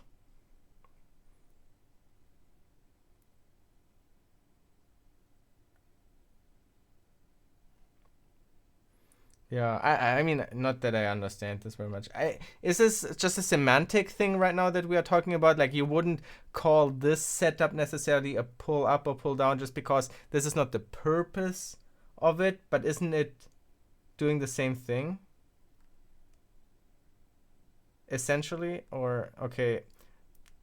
If Bang Pow says it's not a pull up, then I believe it's not a pull up.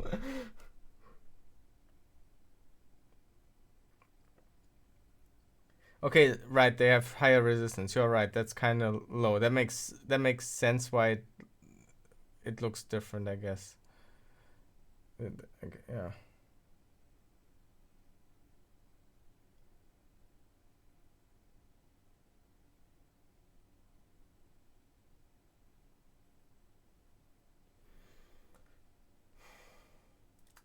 So why do we not... wait. We connect the power, the VCC side of the sense segment to the... So the ground doesn't have a resistor on the demultiplexer. Fine, okay. If this is set to ground, then it just goes like the electrons walk through here to ground. But the VCC side is connected to the AT20, to this one here, these outputs. And we don't need resistors because this maybe doesn't output fully 5 volt either, hopefully. Will not. Why does this not fry our LEDs?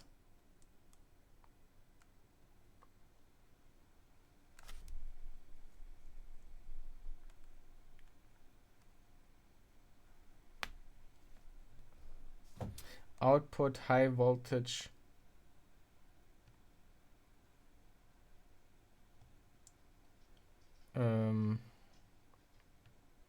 Okay, doesn't have a max that it can output.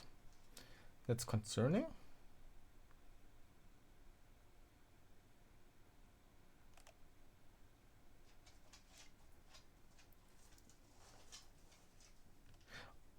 Wait, the volt of this can be 12 volt.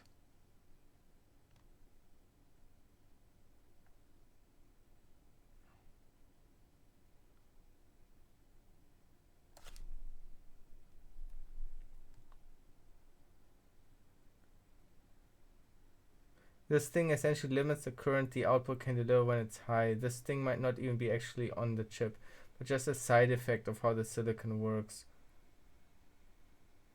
Only 4 volt high, which is what you use. Oh, to erase the EEPROM. Alright.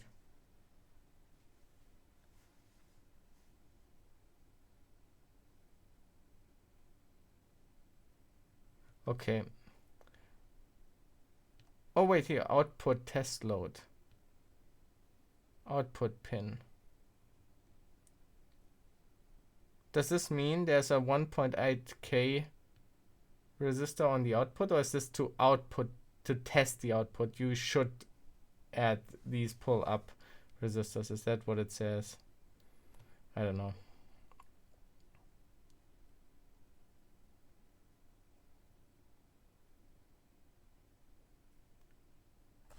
Output voltage.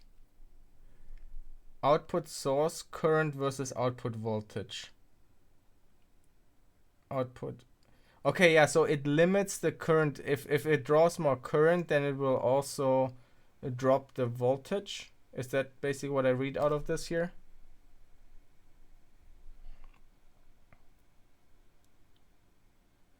Depending if it's an output, because we have output source current, then the more current the LED would draw, it would drop the voltage. So is that kind of the side effect that we can use for our LEDs?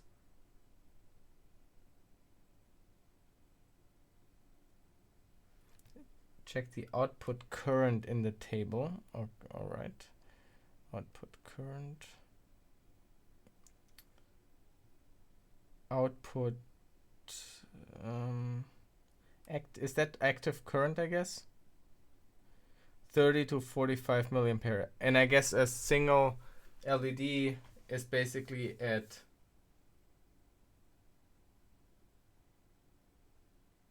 20 milliampere or so. So if as soon as there are two on, it's fine also.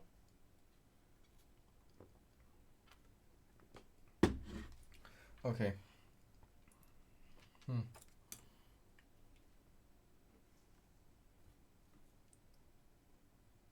Oh no. Oh no.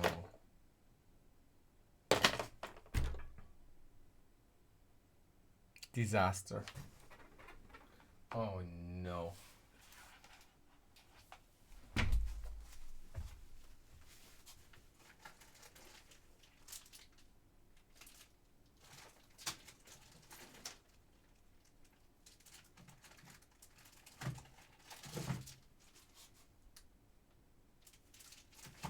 Oh no.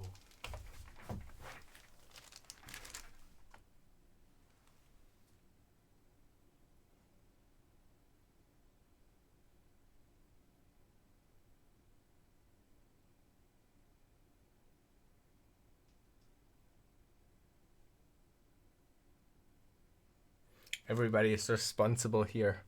Nobody paid attention.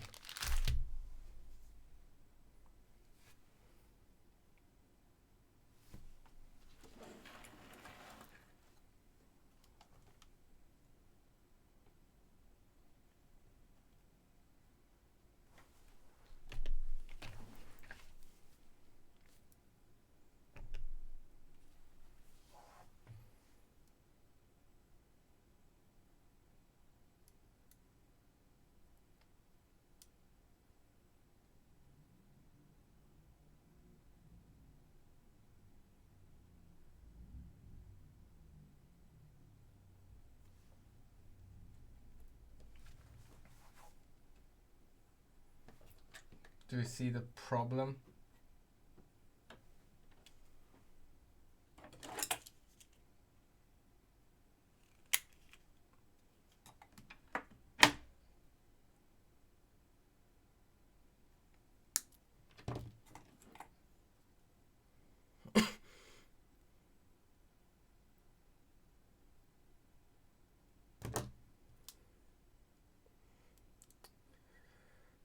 Exactly. Bang Pao is correct. Definitely the smartest viewer here. God freaking damn it. I used the wrong breadboard. All the breadboards that I'm using have a black and red power rail, and you can also see the orientation of the numbers. And you can see those are all like, that direction. And I used a wrong breadboard here. See, those numbers are like different.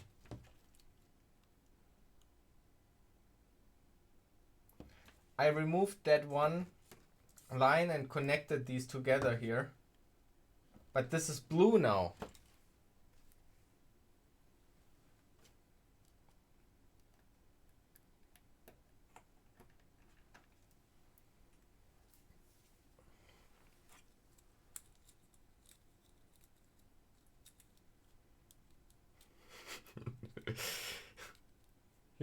You didn't troll. This is exactly what is ruining everything right now.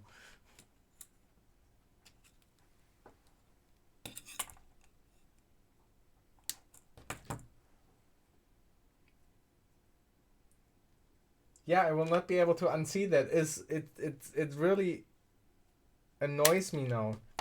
And you can be sure I will exchange that. I just finished this up because I want to test the output if so far everything works. But then you will enjoy me moving all this over to a different breadboard. And then from these 58 viewers, we will have maybe 8 left.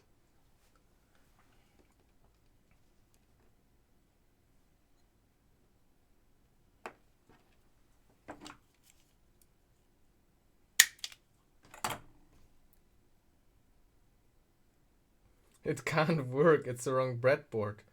Yeah, it's like this is a common cathode breadboard, and all the other ones are common anode breadboards.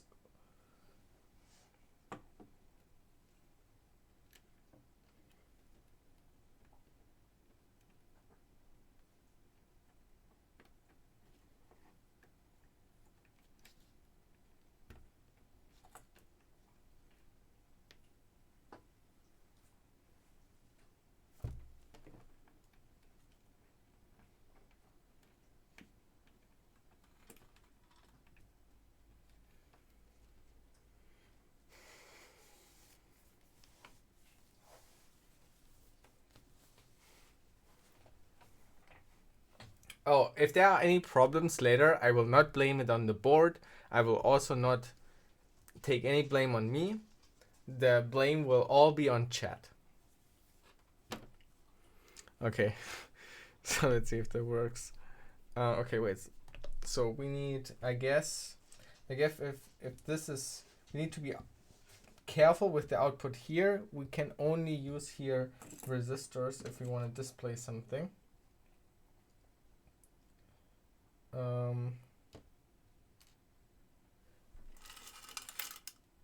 So we can take just a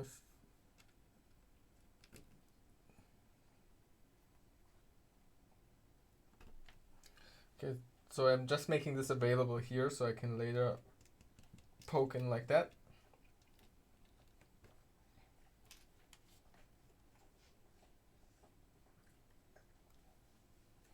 Do you hear this licking and slobber in the background? My dog is really enjoying himself right now.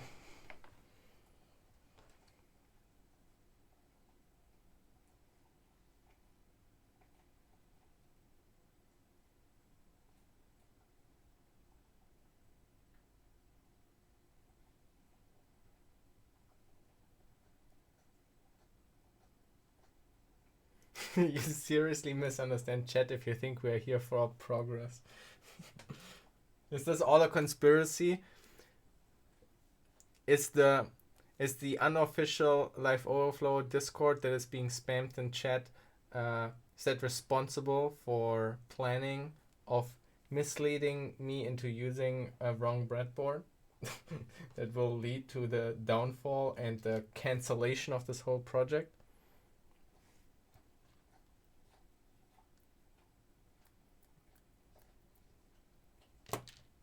Okay, so wait, this is really complicated. Believe me, it's not because I'm like slow or something. It's really complicated. So this is connected, and so we just want to now we can turn it on safely now. I think. Okay. Nothing is glowing here, that is fine. And now let's see if we can make it display something.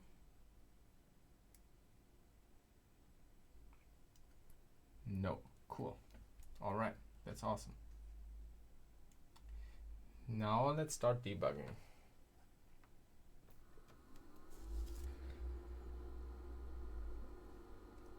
So let's see if the 5.5 chip produces a clock. If that is hooked up correctly. So the I know, wait, here's the clock output. Okay, so this should be the clock output theoretically. I just thought for a second I didn't even connect this. Let's remove this for a moment.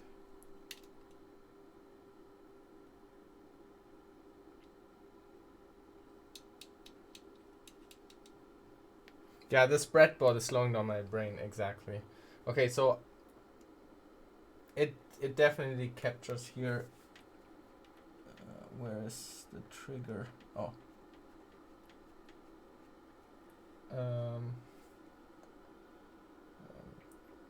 Trigger source. Oh.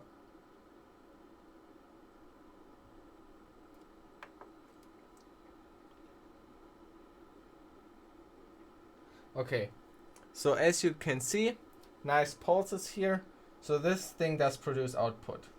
So now, do we see this thing counting? That would be...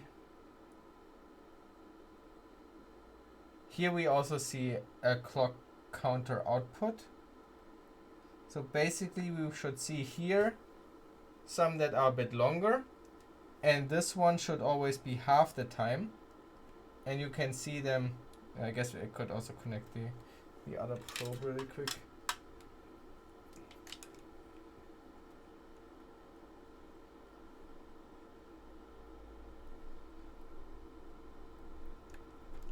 So here you can basically see the binary counting.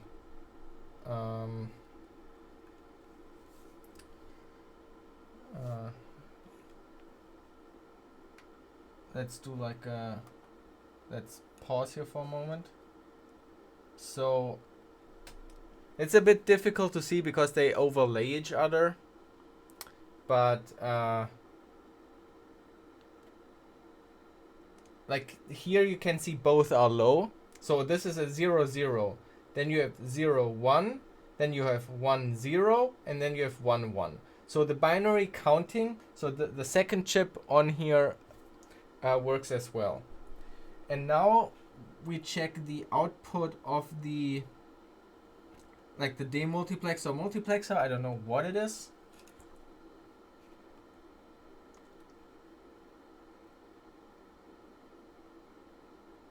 Yeah, that seems very clearly to not do anything.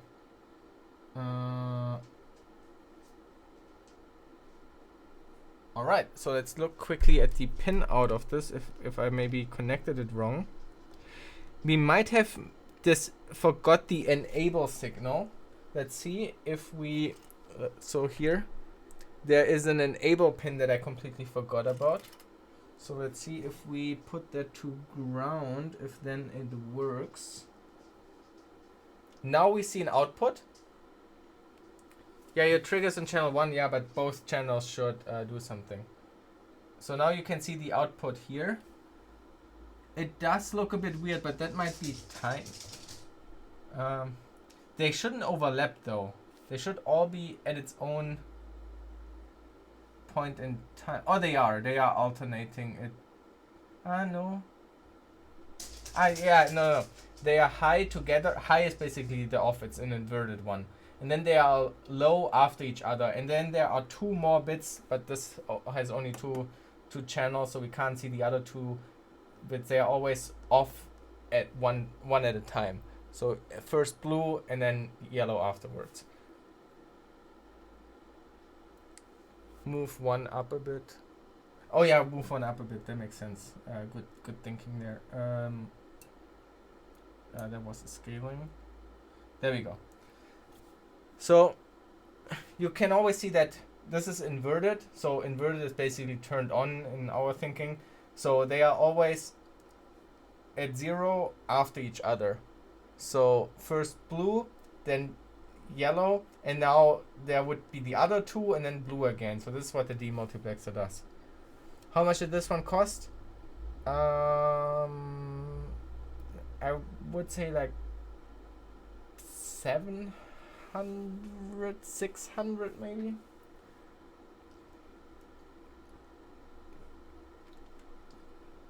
That supply is so dirty. Can you recommend me a good power supply? I have like this cheap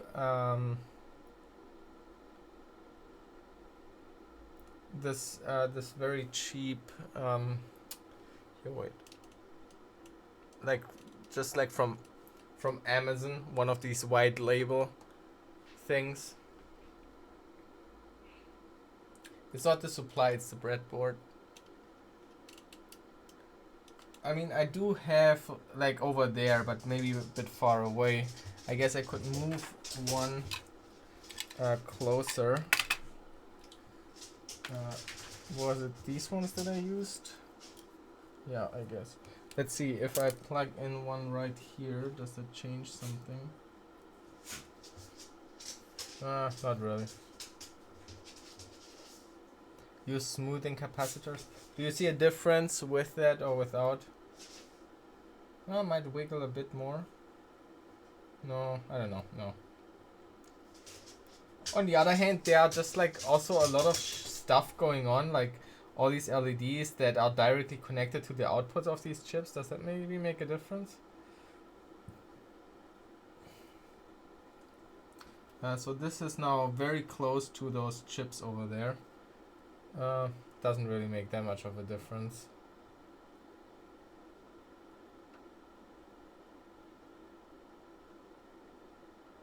Yeah, I don't know. Yeah, but do I need it on every breadboard line to see it now here, or would not the closest be the one that would affect only like this output here, or could, because the whole breadboard doesn't have them yet? Should I? Yeah.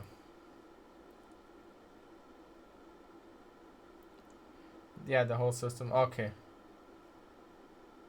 Okay, so I should have just put them everywhere. All right. Okay. I mean, for now it's fine. Okay, so now the output of this chip works. We need to add here a ground connection, and now we should be able to test the output there. There we go. We display one output here. Now, this is right now very fast multiplexing. So this is going off and on all the time, or should be. Oh, in camera you can actually see it flickering. In person you can't, but I guess the frame rate is... Oh, that's kind of annoying that this is exactly matching the frame rate. Maybe I need to play around with different values for the 5.5 chip to make that not flicker on stream. That's annoying.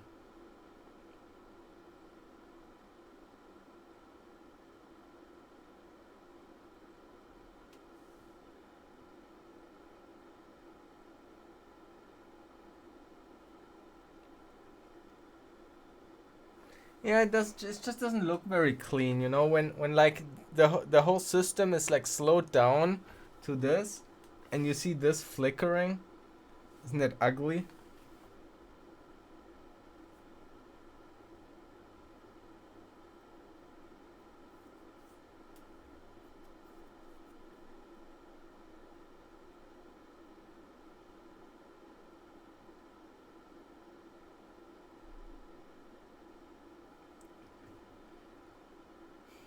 Let's see if we can have an easy fix.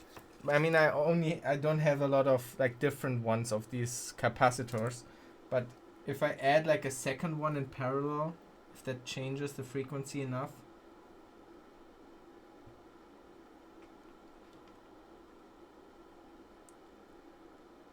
That slows down the frequency. It's not so crazy anymore with 2. Oh, that's also cool.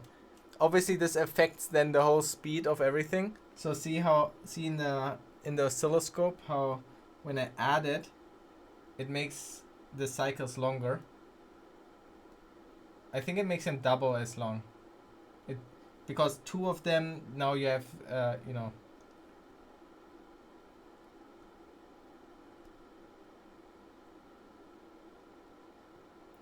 You want to live stream your building process? That sounds awesome. So, okay, so to the human eye, it still doesn't look like flickering with that capacitor, but on stream, it's now a much slower flicker. Now I wonder if 3 is overkill, and if I see started flickering, or if that is nice.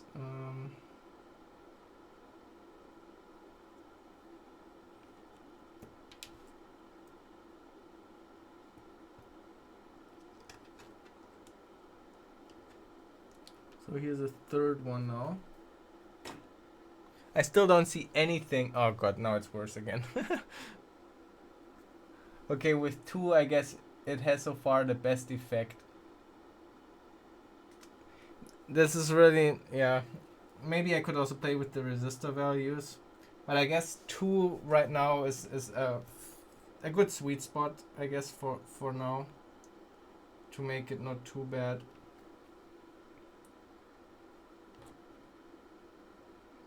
You should make them faster. Yeah, but I don't have really notable. Like I have only extremely smaller. No, these are probably the smallest I have.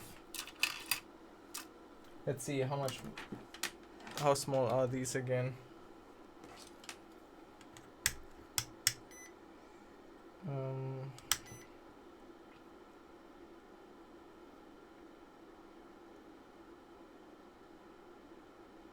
so these were 10 nanofarad.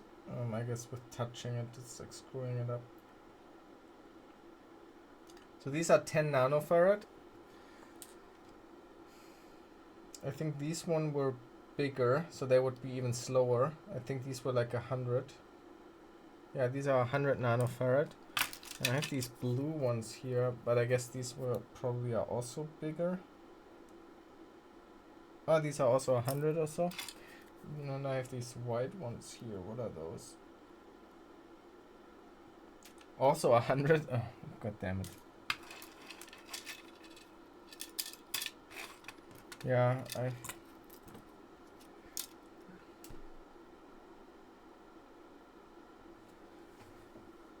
it's unlikely you will get the flicker to go away completely on stream. There will always be an interference pattern. Yeah, I guess.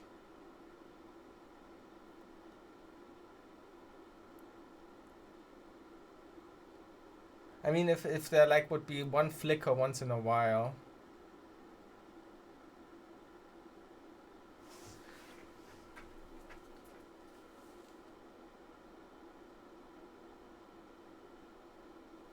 I don't know. Let's see. I might have other capacitors still somewhere.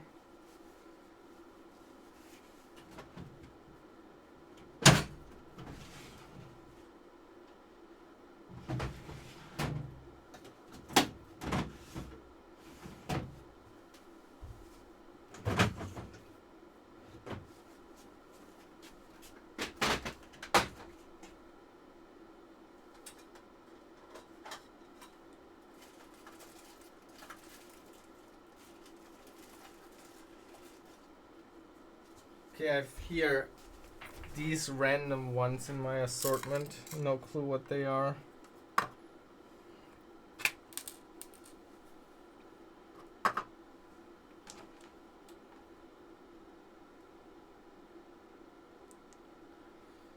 So, this is another blue one. This one it's 11 nanofarad, so, or 15, 12. So it might be a tiny bit larger as the one that I'm currently using.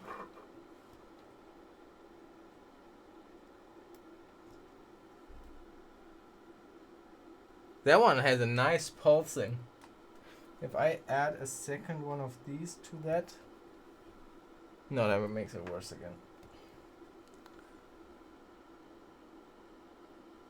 The pulsing is kind of cool.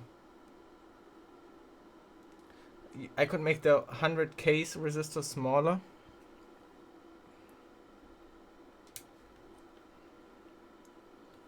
Yeah. I mean, yeah, I don't know. So this one is an 80, also 80 nanofarad. What is this?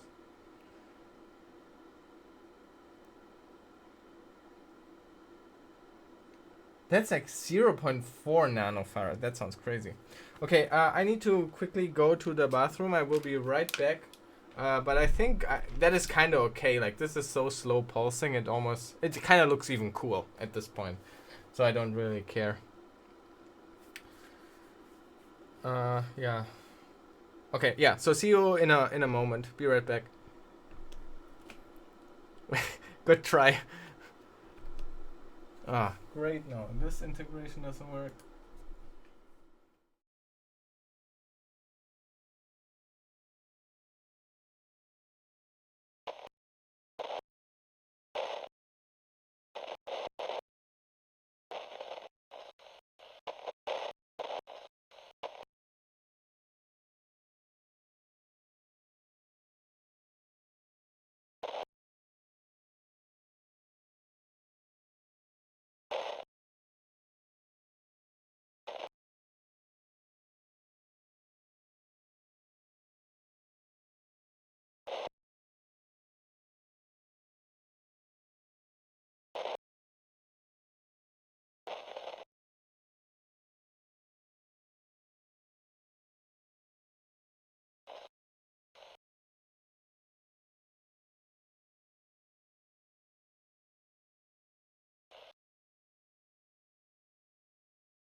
I'm back.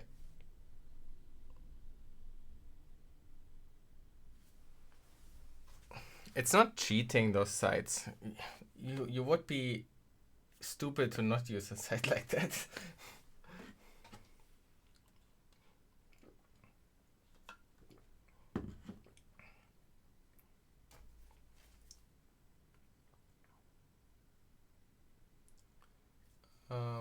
Yeah. Okay. So where were we?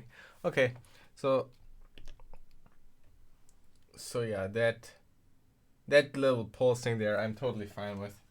Cool. Okay. So that seems to work. So now the only problem would be if the outputs of the EEPROM would be like wrong. Like I connected here to the wrong legs. Oh, and we totally forgot we need to connect all the other ones, of course, too. Okay, anyway, okay, so just a bit more manual labor here. It's pretty late already. I'm working this week, so I don't want to stay up too late. So I will just continue here with a couple of more wires, like maybe 30 minutes max or so. And then I will also call it a night.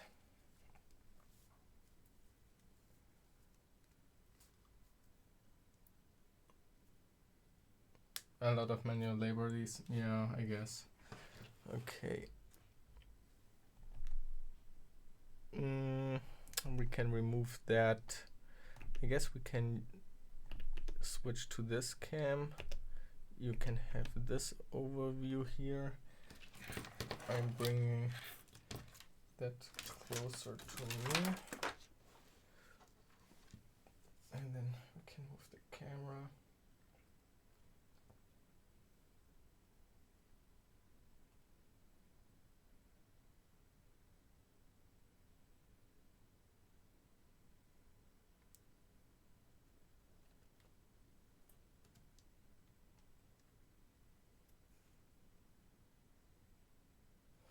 Like that. All right. It's 0:40. Yeah, it's here. It's also 40 after midnight.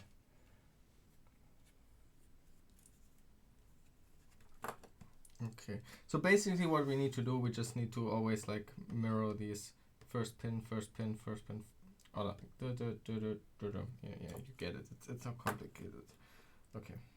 Basically, I need the same length of wire now multiple times. So I guess let me just prepare one wire, and then I can copy the length basically. So we want to go.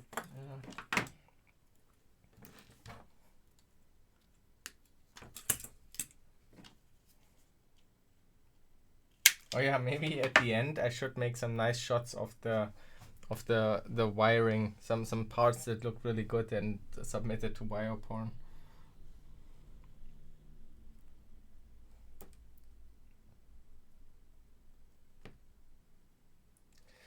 If you connect a resistor between positive and the display, you can find out the on time of the display, and therefore if it turns on when during that one low signal from or the high signal.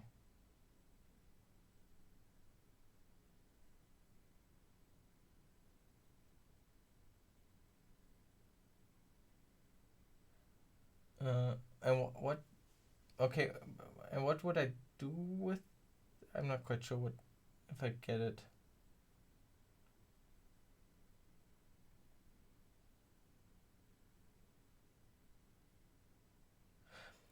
You can find out the on time of the display.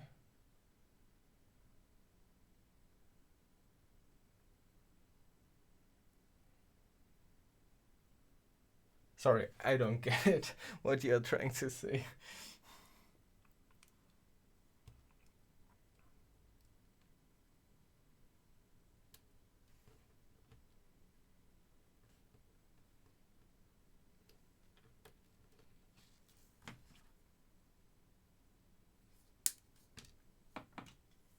Can't you just jump the wires from digit to digit? Yeah, that's exactly what I'm doing.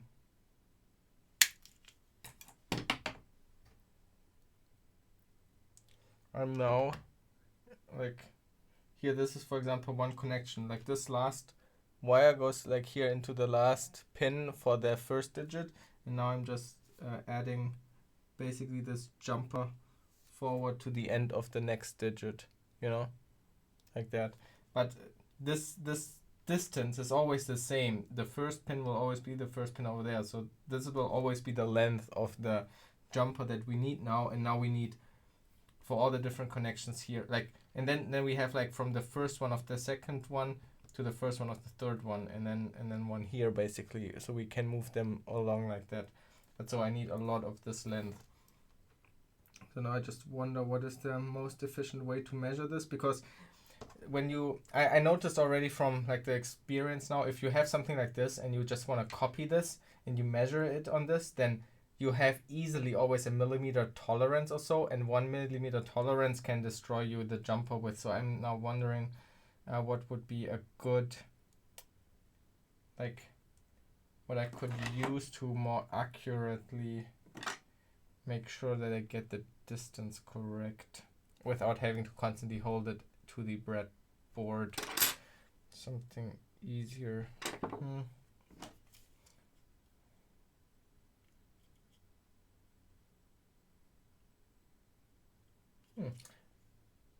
This here is surprisingly pretty much the width. So maybe I tried that. I can like roughly hold it here, leave a bit there, leave a bit there, snip that off, snip that line, bend it, put it in there,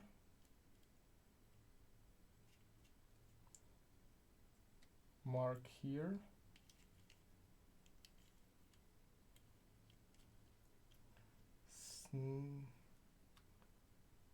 snip there, cut here, bend,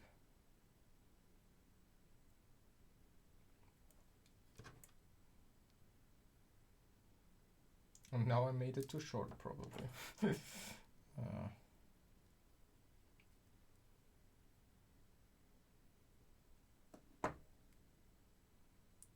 You are 3D printing a bending thing for wires? Oh no, it worked perfectly. All right. I also kind of thought about it, but I don't know. Like, what I tried was I was putting like pins inside of the breadboard to then like bend around that. But so basically the problem is when you're bending. I guess you could still. Wait, I lost one. Here it is. So when you are bending, so if you have a wire like this, and let's say you have a pin, like you put it in some kind of like thing, and then it has like a pin coming out, and then that is the corner that you like accurately use to bend. Like the problem is, how do I demonstrate this? When you have something like this, let's say this is the corner, like I put it in my device, and I know that this is the length there, and if you bend, it's like curving, you know, it's like curving outward. It's not and it's a very wide curve compared to, you know, like compare the curves, you know what I mean? Yeah, the pin radius, you linked something?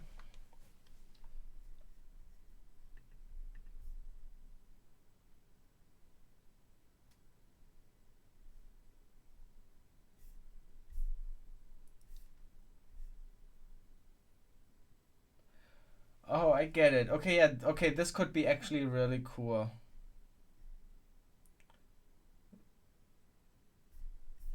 Am I buying a 3D printer now just to speed up the couple of few wires at the end of this build? So this is what will happen now?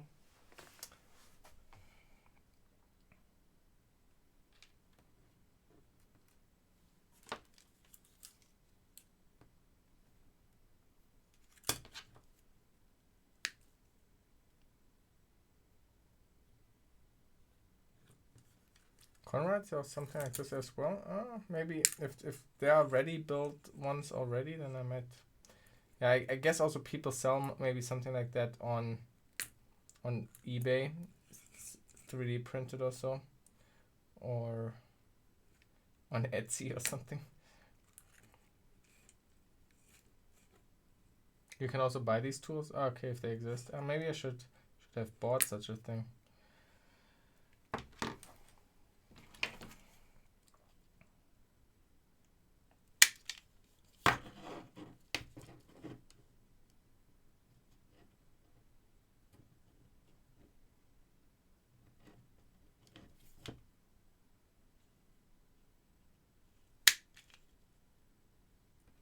Okay, I'm trying to optimize here.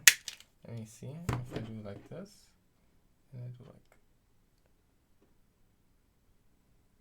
this, then I mark this, and then I strip this, and then I wait. Then I put this down like that.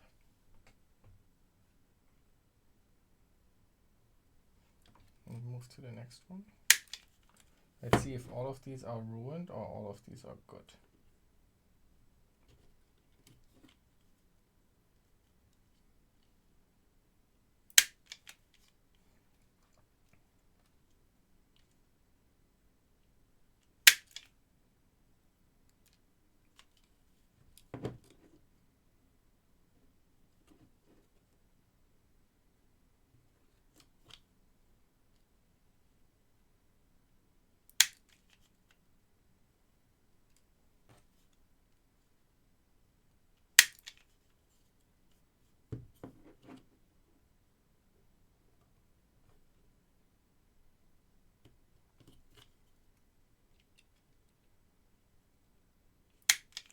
Okay, and now the idea is that I'm just like cutting here off.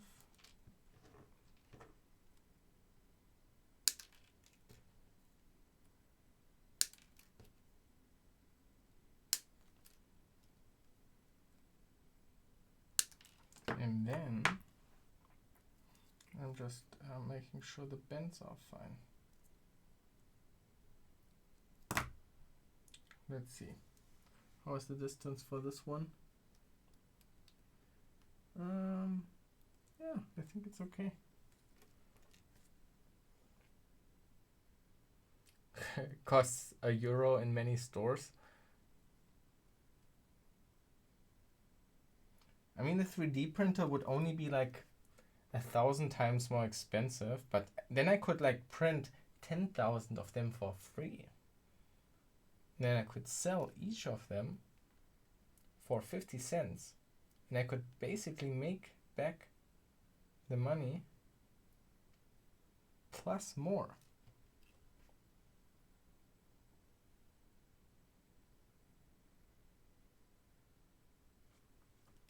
You know how popular Ben Eda's series is? This video was watched 150,000 times. So 150,000 people have built this computer, and if I would only sell to 10% of that,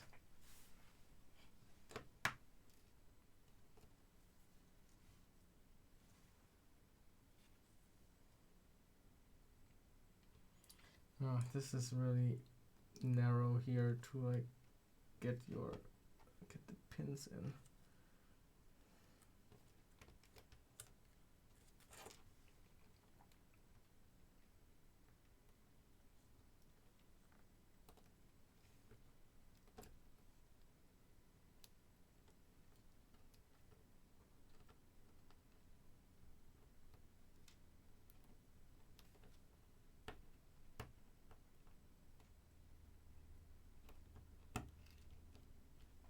Oh no.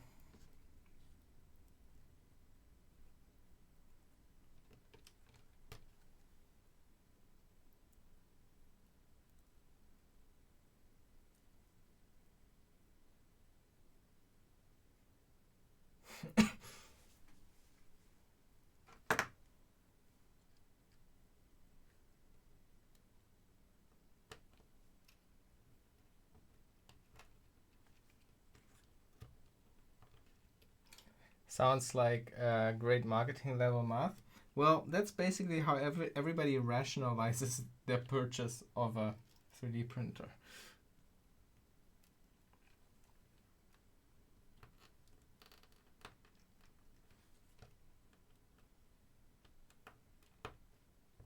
Wait, why I make this work on this breadboard when I wanted to move it to a different breadboard anyway? Oh, god damn it. Let's start with that, I guess.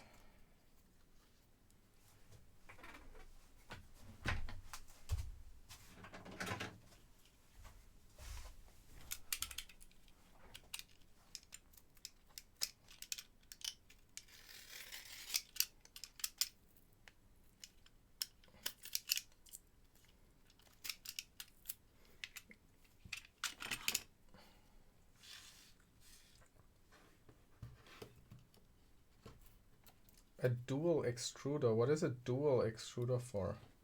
Like for two different colors?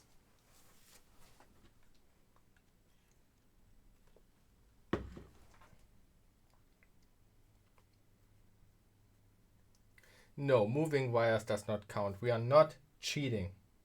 We are not cheaters. Also, I probably forgot to update the wire count. So we are at, those are 8 wires basically. We added 8 wires. Oh, 10 wires with those two.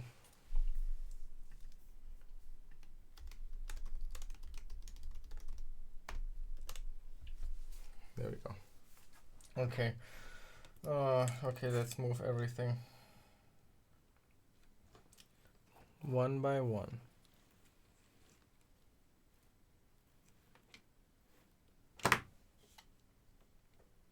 But not for long. Like, I will actually stop streaming in like the next, like in 5 minutes or so.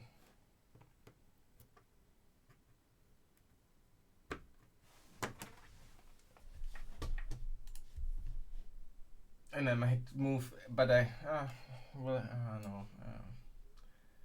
I'm getting too tired. I will probably not finish this tonight.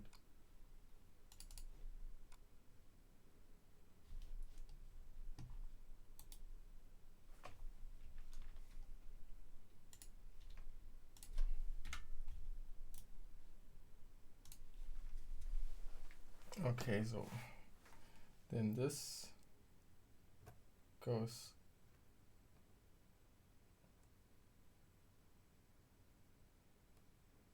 here.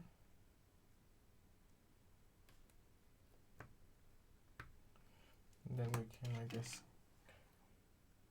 clip that and put that in here. This goes from the second to the third.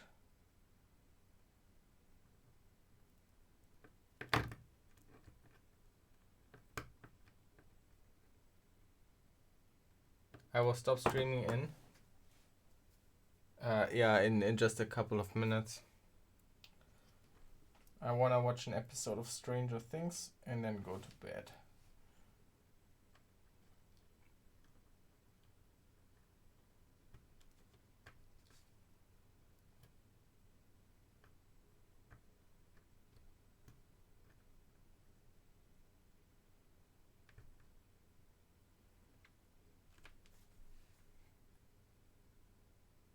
What episode are you on?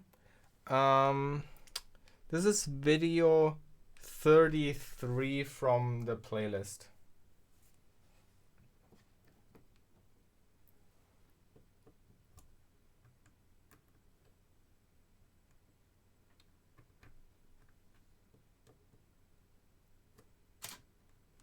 Oh no.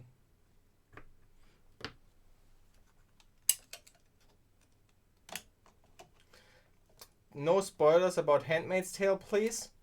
I don't know anything about that show. In my mind, it's still a medieval show, and I know it's not, but in my mind, it's still that. And please let me be surprised by the show when I have the time to watch it at some point.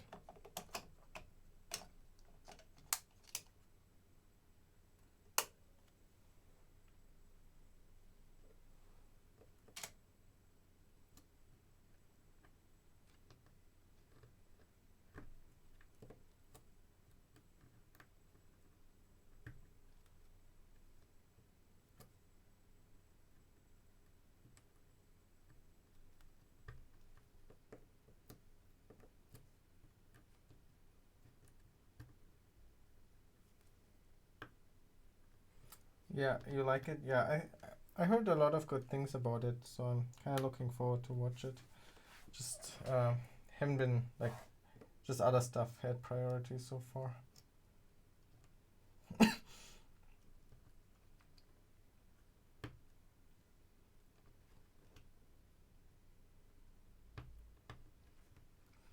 So this goes from 11 to. I guess let's move this chip first.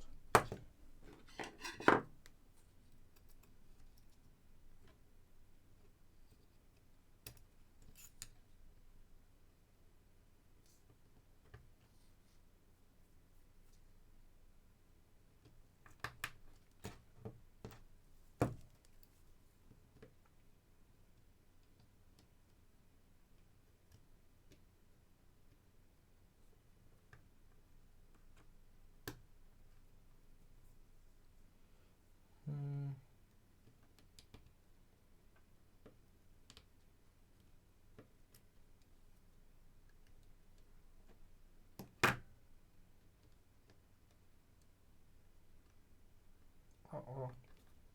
Is this correct? Uh-oh, is this correct?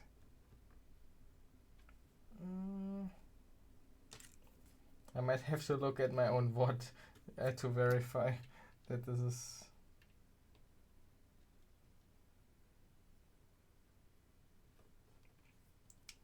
So this is.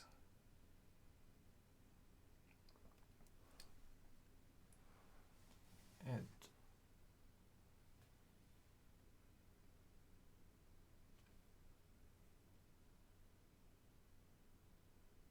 F15, yeah, so this should go here.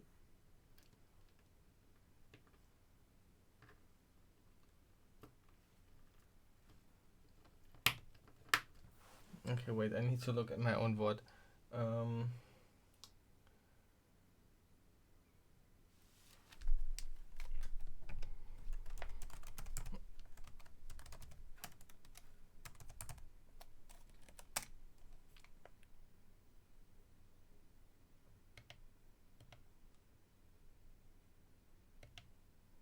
No, stop. No, don't play.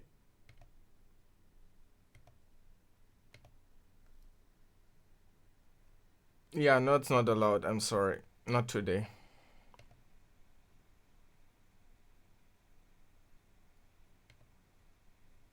Like, you put it in some kind of, like, 30 minutes.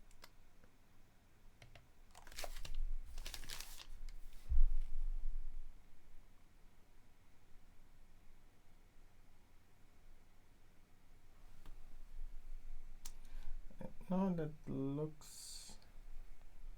Oh.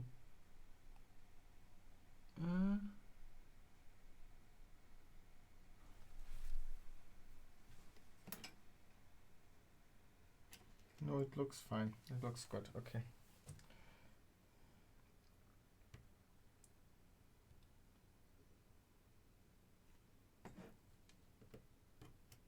Now we can also place this below.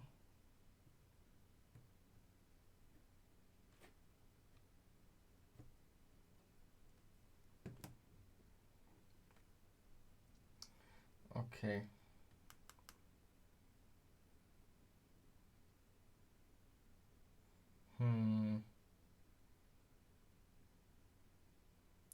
All right. Okay. I continue with this tomorrow. Let's stop here. I mean, we made a little bit of progress today. We basically verified that we debugged this. We found the bug. We have this. We forgot this ground connection there on this chip. Let me do this while I speak about the outro. So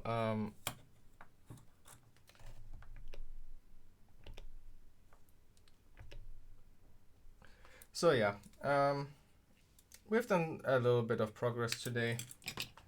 Nothing too special, but yeah, I guess this stupid output register will stay with us for a little bit longer, because we still need to like implement the code, write this, connect all the connections there. This is quite a lot of wire cutting and routing over there. It's a little bit annoying. So I estimate probably 2 more streams or so just for the output if everything goes fine. On the other hand, I stream on Friday, which might be a longer stream. Not sure yet. So maybe we can even do it on Friday then. But yeah, the next stream will most likely be on Friday. That's the current plan. So I hope I see you there again. You want to start, but the breadboard's still not arrived yet. You ordered them from AliExpress, right? Yeah.